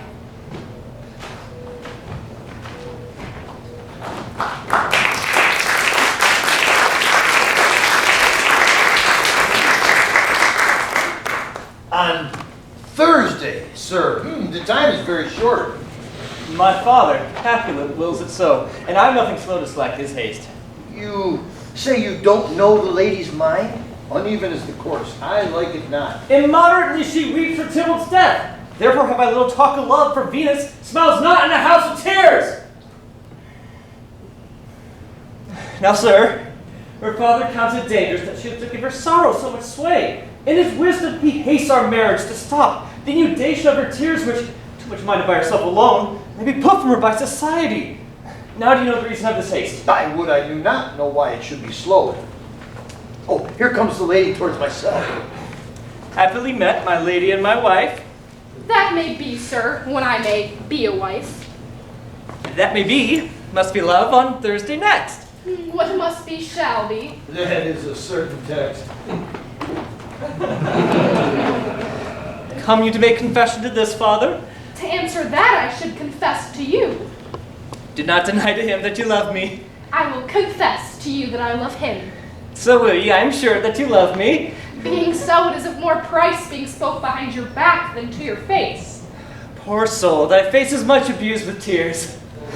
The tears have got small victory by that, for it was bad enough before their spite. Thou wrongest him more than with tears with that report. That is no slander, sir. And when I spake it to thy face. Thine face is mine, and thou hast slandered it. That may be so, for it is not mine own. Are you at leisure, Holy Father, now, or shall I return to you at evening mass? Well, my leisure serves me pensive daughter now. My lord, you must entreat the time alone. God shield that I should disturb devotion. Juliet, early Thursday will I rouse thee. Until then, adieu. And keep this holy kiss. Oh, friar, come weep with me past hope, past help, past care. Oh, Juliet, I already know of thy grief. Oh, tell me not, friar, that thou hearest of this, unless thou tell me how I may prevent it. If in thy wisdom thou canst give me no help, do so would call my resolution wise, and with this knife I'll help it presently. God join my heart and Romeo's through our hands, and by this hand thee to Romeo sealed. Being not so long to speak, I long to die. If would thou speak, speak not of remedy. Hold, daughter, I do spy a kind of hope, which craves as desperate an execution as that is desperate which we would prevent. If, rather than marry the county Paris, thou hast the strength of will to slay thyself, then it is likely thou wilt undertake a thing like death to chide away this shame. And if thou darest, I'll give thee remedy. Oh, bid me sleep rather than marry Paris. Oh, from the battlements of any tower, or walk in thievish ways. Bid me lurk where serpents are, chain me with roaring bears. Hide me in a new-made grave, and bury me with a dead man in this grave. Oh, things that here have been told have made me tremble, and yet I will do so without fear or doubt to live an unstained wife to my sweet love. Hold it. Go home. Be married. Give consent to marry County Paris. Wednesday is tomorrow. Tomorrow night, look that thou lie alone. Let not thy nurse lie with thee in thy chamber. Take thou this vial. Then, being in bed, and this distilling liquor, drink thou of. When presently, through all thy veins, shall run a cold, drowsy humor. No pulse, no warmth, no breath shall testify thou livest. The rose in thy cheeks and lips shall fade. And in this state of borrowed death thou shalt continue 42 hours, and then awake as from a pleasant sleep. Then, when the bride comes in the morning to rouse thee from thy bed, there thou art, dead. Then, in the manner of our country is, in thy best robes, uncovered on the bier, be borne to burial in thy kindred's grave. Thou shalt be born in that same ancient vault where all the kindred of Capulets lie. Meantime, against thou shalt await, shall Romeo by my letters know of our drift, and he shall hither come, and that very night shall Romeo bear thee hence to Mantua, and this should free thee from thy present shame. Oh, give me, tell me not of care. Go home. Be strong and prosperous. In this resolve, I'll send a friar with speed to Mantua with my letters to thy lord. Oh, love, give me strength, and strength shall help afford. Farewell, Holy Father.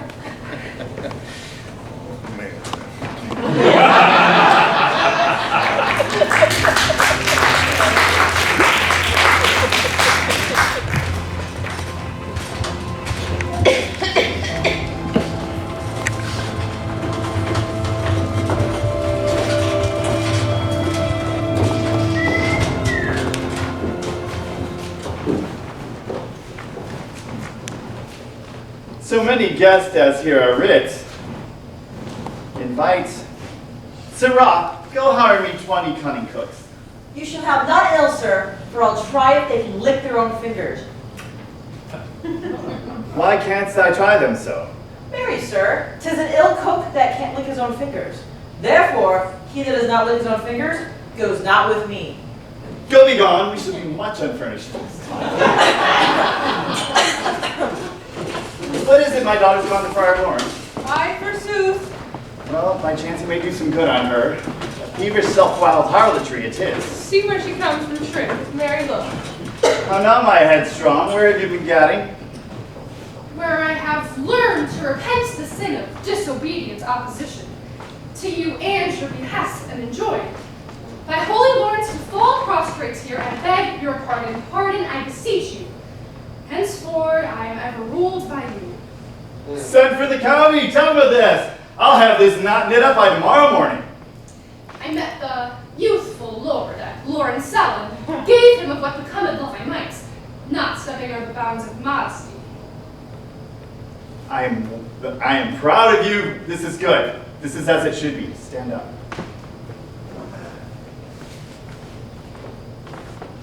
Tell the county of this. Oh, nurse, will you go with me into my closet to help me sort such needful ornaments as you think fit to furnish me tomorrow? No, not till Thursday. There's time enough. Nurse, go with her. We'll to church tomorrow.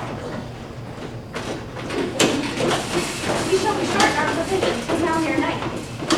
Tush, I'll stir about. All will be well, I warrant thee, lad. Go me to Juliet, help to deck her up.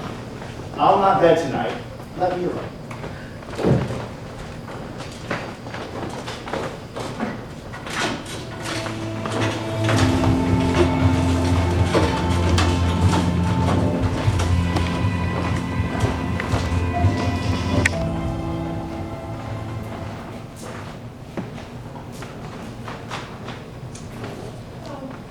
Aye, nurse, those attires are best, but I pray thee leave me to myself tonight. What? Are you busy? Need you my help? Oh, so please, let me now be left up this night alone, for I am sure you have your hands full in this so sudden busyness. Well, good night. Get thee to bed and rest, 'cause thou hast need. Farewell.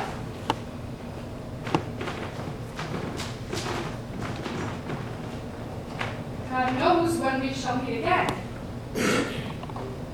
I have a faint cold fear that thrills through my veins that almost freezes up the heat of fire. He'll call him back again to comfort me. Nurse! What should she do here? In my dismal scene, I needs must act alone. Come while. But what if this mixture do not work at all? Shall I be married then tomorrow morning? No. This shall forbid it. Lie thou there. Oh, what if it be a poison the friar suddenly hath ministered to have me dead, lest in this marriage he should be dishonored ere he married me before to Romeo? Oh, I fear it is, and yet methinks it should not, for he hath still been tried a holy man. Oh, if when I am laid in the tomb, I wake before the time Romeo comes to redeem me. Oh, there's a fearful point. Oh, shall I not then be stifled in the vault, to whose foul mouth no healthsome air breathes in, and there die strangled ere my Romeo comes? Or if I live, it is not very like the horrible conceit of death and night together for the terror of the place, where for these many hundreds years the bones of all my ancestors' bodies are packed. Oh, where bloody Tybalt, yet but green in earth, lies festering in a shroud, as spirits resort in the night, as they say. Oh, look, methinks I see my cousin's ghost, seeking out Romeo that did spin his body upon my rapier's point. Stay, Tybalt, stay!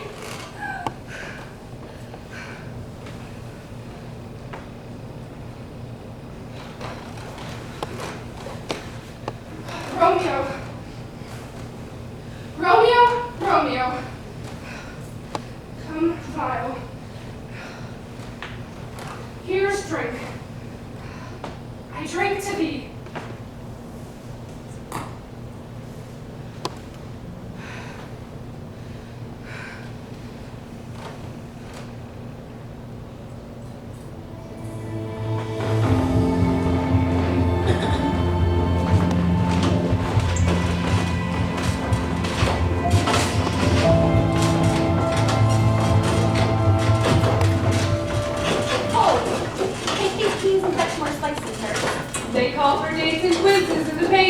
Come, stir, stir, stir!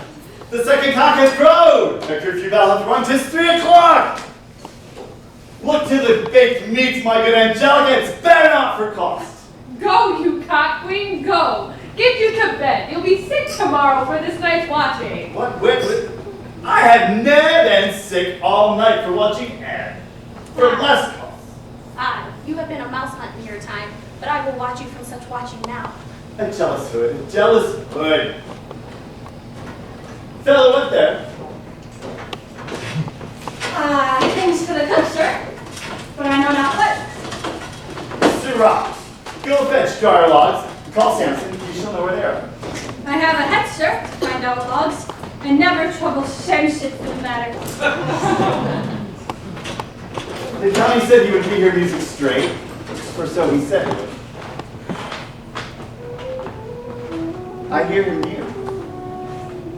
Wife, nurse, ho, wife, nurse, I say. Nurse, go awaken Juliet. Help to deck her up. I'll go chat with Paris.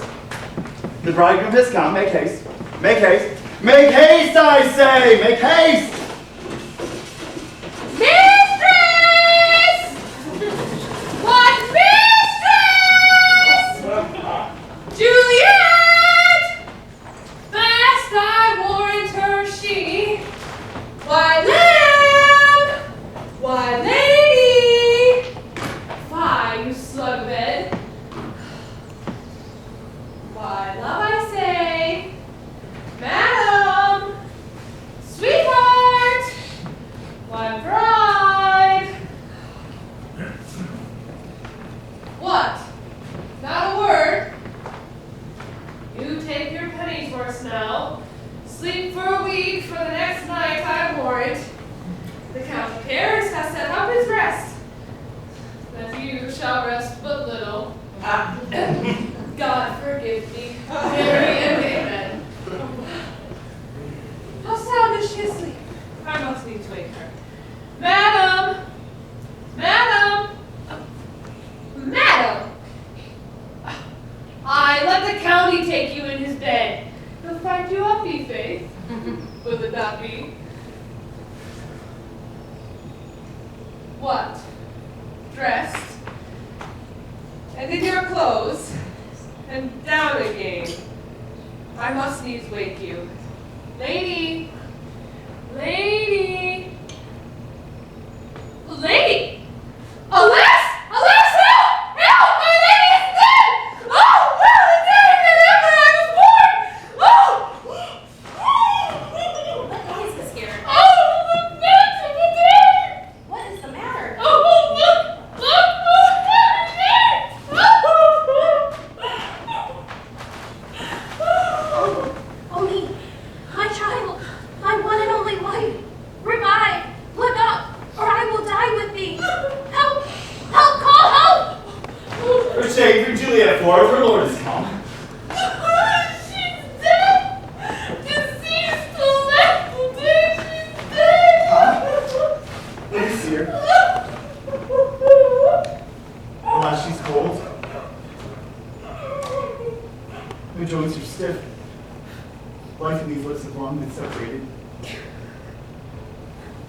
Death is settled on her, like an untimely frost, the sweetest flower in all the field.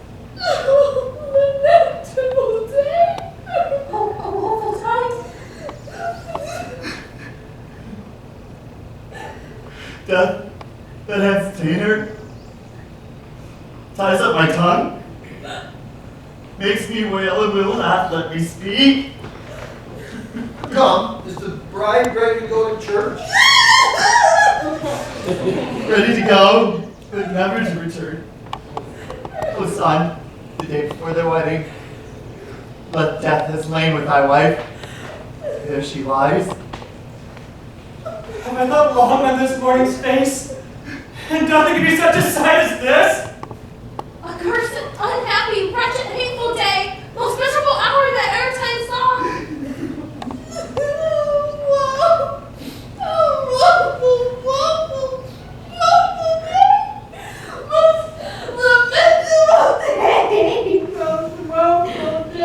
And with my child, my joys are buried. Dry up your tears. Dry up your tears. Dry up your tears. And stick your rosemary on this fair course. And as the custom is, in her best array, bear her to church. As things we ordained this festival, to their offices to life.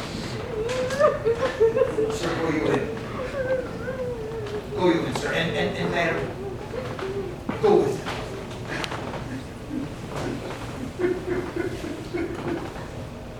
And you too.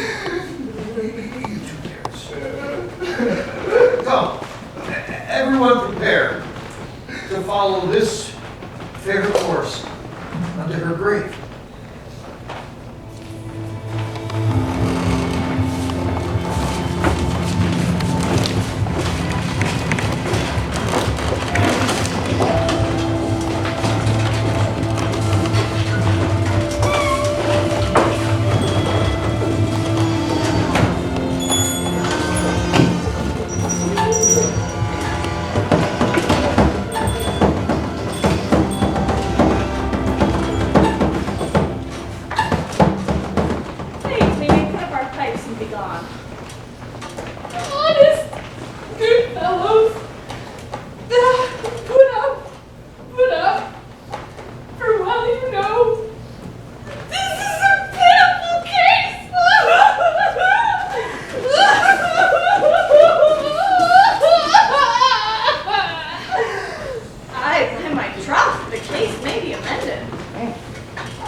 Because musicians sound for silver. And praise too. What say you, James Soundpost? Oh, faith, I don't know what to say.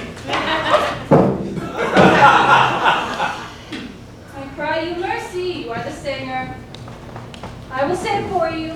It is music with your silver sound, because musicians have no gold for sounding. Therefore, music with your silver sound, this biddy help doth lend redress. What a pestilent knave is this thing?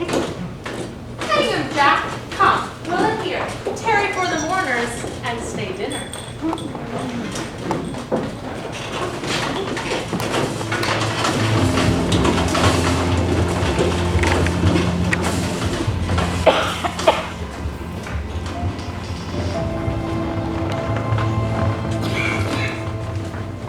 dreamt my lady came and found me dead. A strange dream that gives a dead man leave to think. And breathed such life with kisses in my lips that I revived and was an emperor.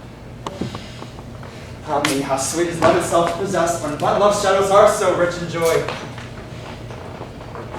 News from Verona, how now, Balthazar? Dost thou have no letters from the friar? Oh, how is my lady? How is my father? How doth my lady Juliet? That ask again, for nothing can be ill if she be well. Then she is well and nothing can be ill. Her body sleeps in the Capel's monument, and her immortal part with angels live. I saw her lay low in her kingdom's vault, and presently took post to tell it you. Oh, pardon me for bringing you this ill news, since you did leave it for my office, sir. Is it even so? Then I defy you, stars!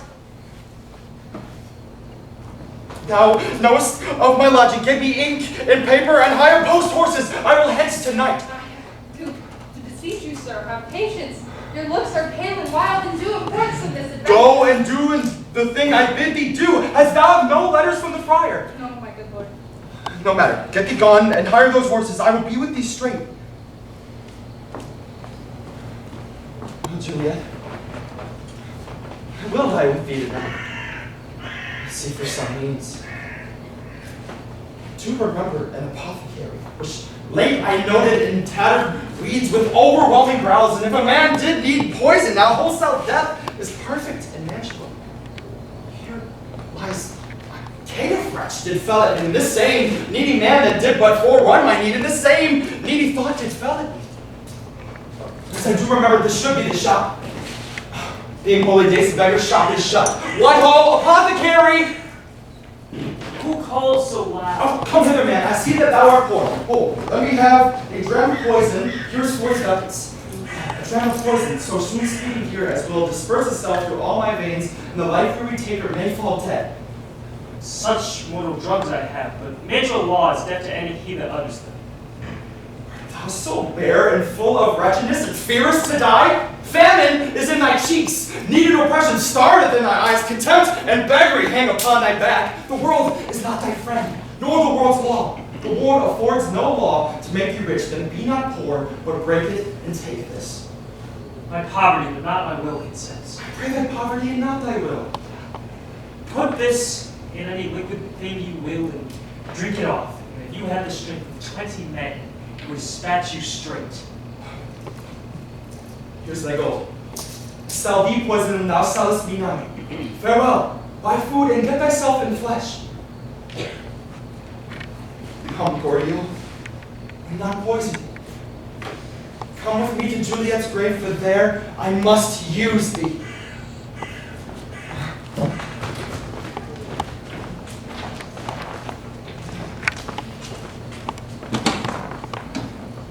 Holy Franciscan Friar, brother, ho! Oh, the same should be the voice of Friar John. Ah, welcome from Mantua. What says Romeo? Or if his mind be rid, give me his letter.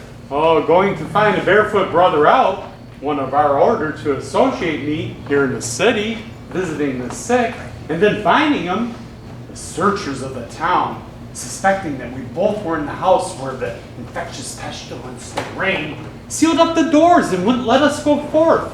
So my speed to Mantua was stayed. Oh, who bore my letter then to Romeo? Oh, I could not send it. Here it is again. Nor could I find a messenger to bring it to thee. So fearful were they of the infection. Oh, unhappy fortune! By my brotherhood, this letter was not nice, but full of charge of dear import. And then neglecting it may do much danger. Friar John, go and find the Iron Crow and bring it straight to my cell. Brother, I'll go and bring it thee. Now must I to the vault alone. Within these 3 hours shall fair Juliet awake. She shall beshrew me much that Romeo hath had no notice of our accidents. But I will write again to Mantua, and I will keep her here in my cell till Romeo comes. Poor, living corpse, closed up in a dead man's tomb.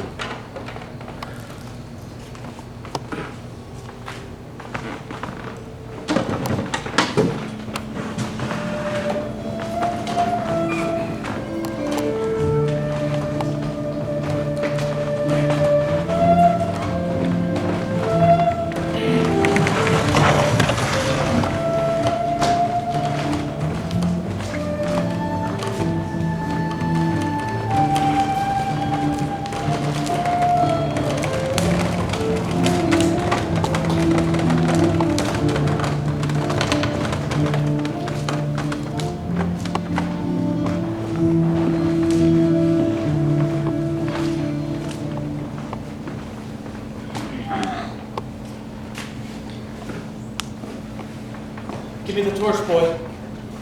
Hence, and stand aloft. Yet, put it out, for I would not be seen. Under yon young trees lay thee all along, holding that you're close to the hollow ground.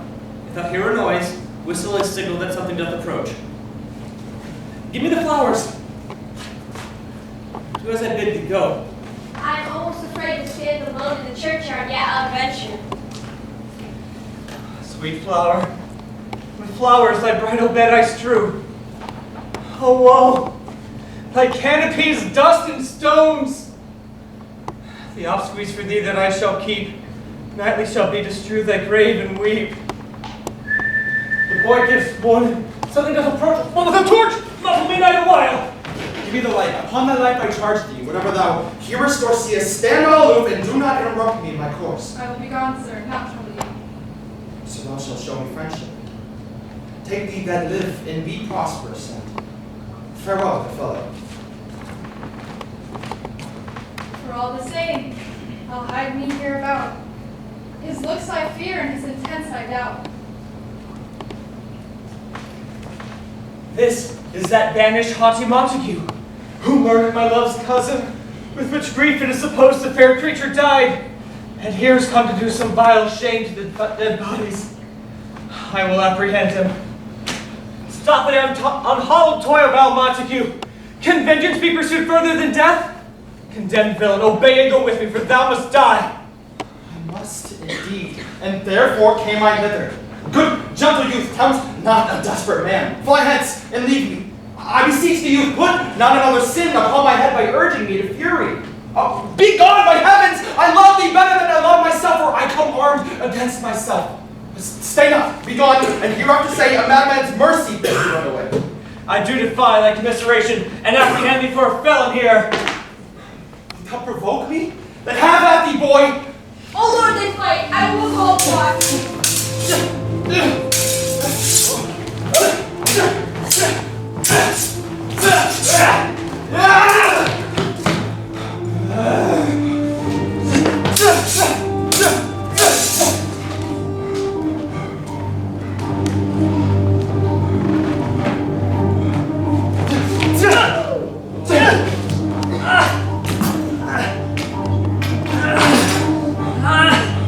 Oh, I'm slain.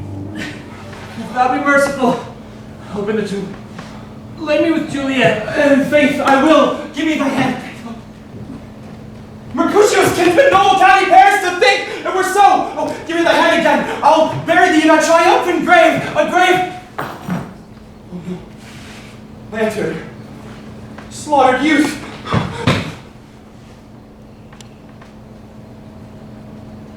Oh, Juliet. Death hath sucked the honey of thy breath, hath had no power yet upon thy beauty. Thou art not conquered. Beauty is ensign, yet crimson in thy lips and in thy cheeks. And death's pale flag does not advance it there. Sybil lies there in a bloody shroud. What more can I do for thee than with thy hand I cut thy youth in twain? Sunder thy enemy? Forgive me, cousin. Oh, Juliet, why art thou yet so fair? I'll stay with thee, and never depart from this palace of dim night again. Lie in my arms.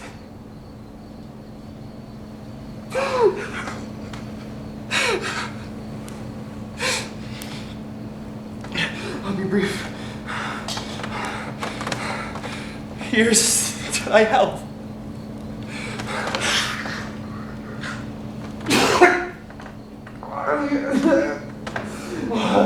Oh, true apothecary, thy drugs are quick.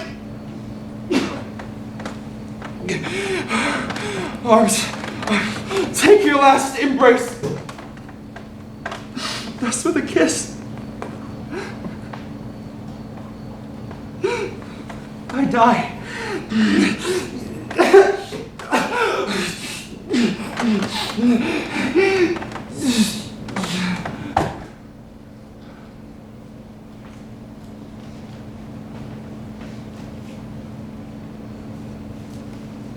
St. Francis, be my speed.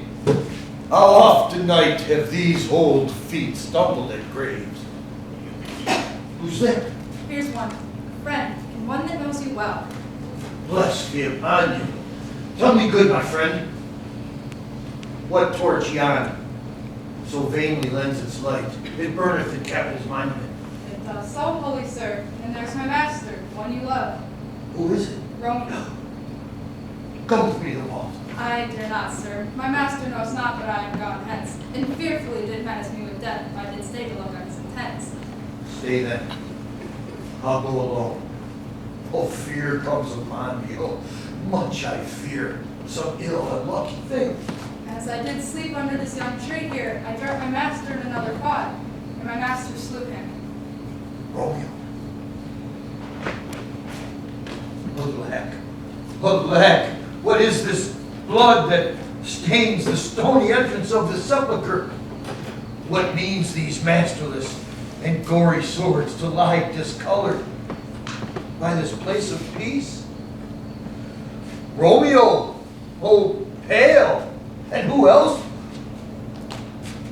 The county Paris, and steeped in blood. Oh, what unkind hour is guilty of such lamentable chance? The lady stirs. Oh, comfortable friar, where is my lord? I do remember well where I should be, and there I am, but where is my Romeo? I hear a noise, lady. Come from that nest of death, contagion, and unnatural sleep.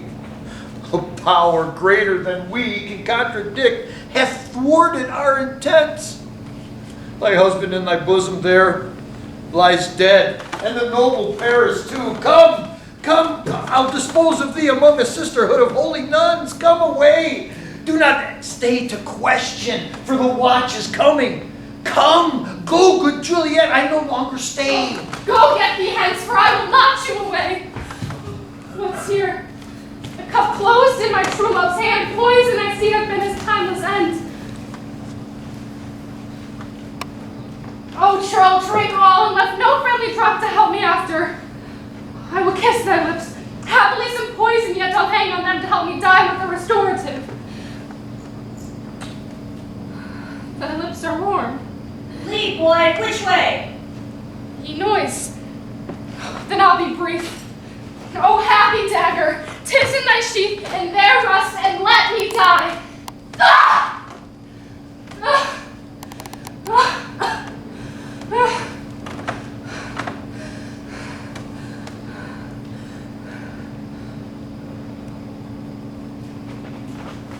This is the place where the torch doth burn.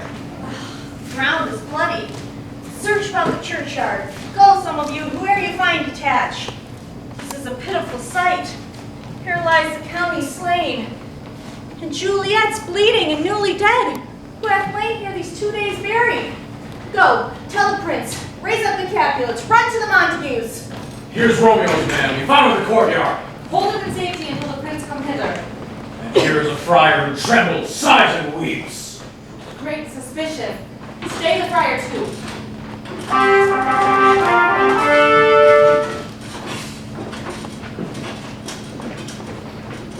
What misadventure is so early up that calls our person from our morning rest? What should it be that they so strike abroad? The people in the street cried Romeo, some Juliet, and some Paris, and all run with open outcry toward their monument. What fear is this that startles in your ears?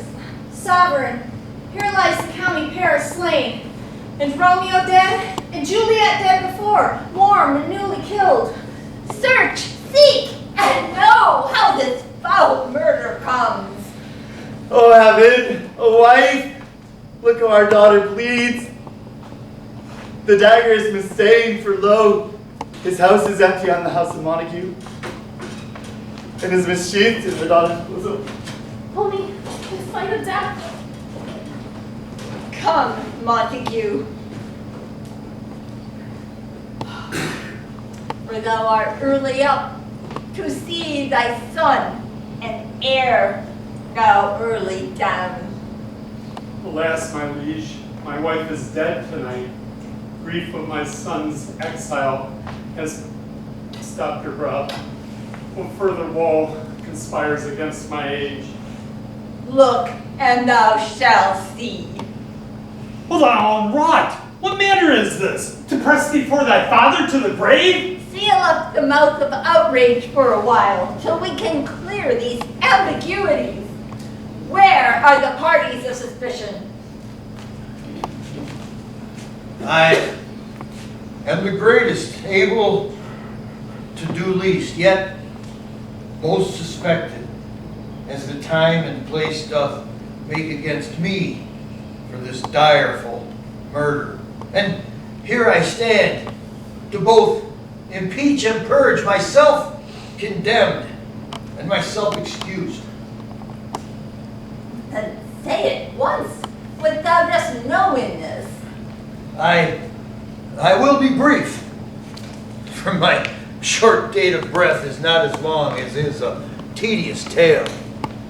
Romeo, there dead, was husband to that Juliet, and she, there dead, that's Romeo's faithful wife.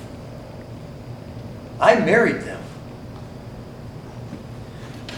And their stolen marriage day was Tybalt's doomsday, whose untimely death banished the new-made bridegroom from this city, for whom, and not Tybalt, Juliet pined.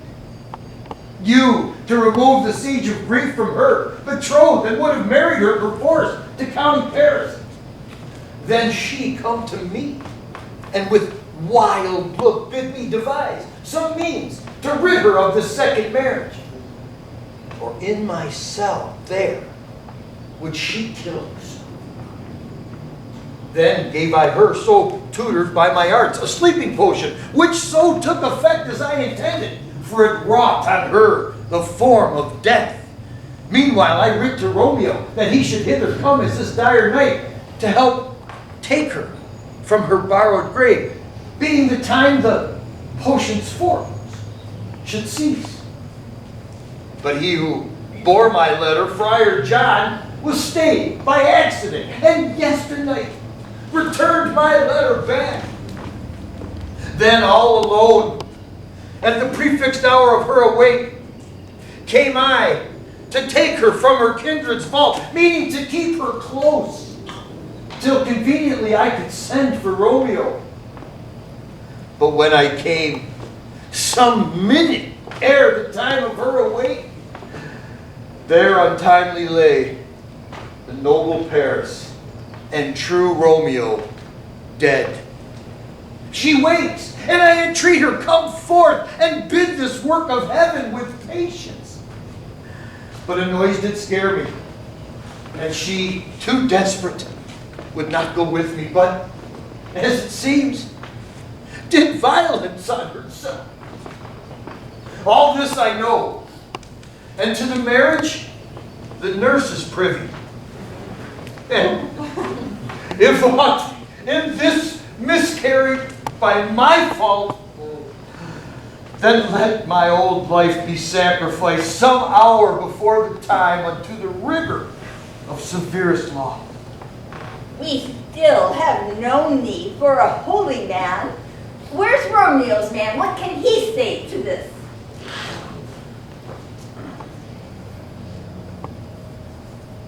I brought my master news of Juliet's death, and then in post he came from Mantua, to the same place, to the same monument. In this letter he early bid me give his father, and threatened me with death going into the vault if I stayed and looked on his intents. Give me the letter. I will look on it.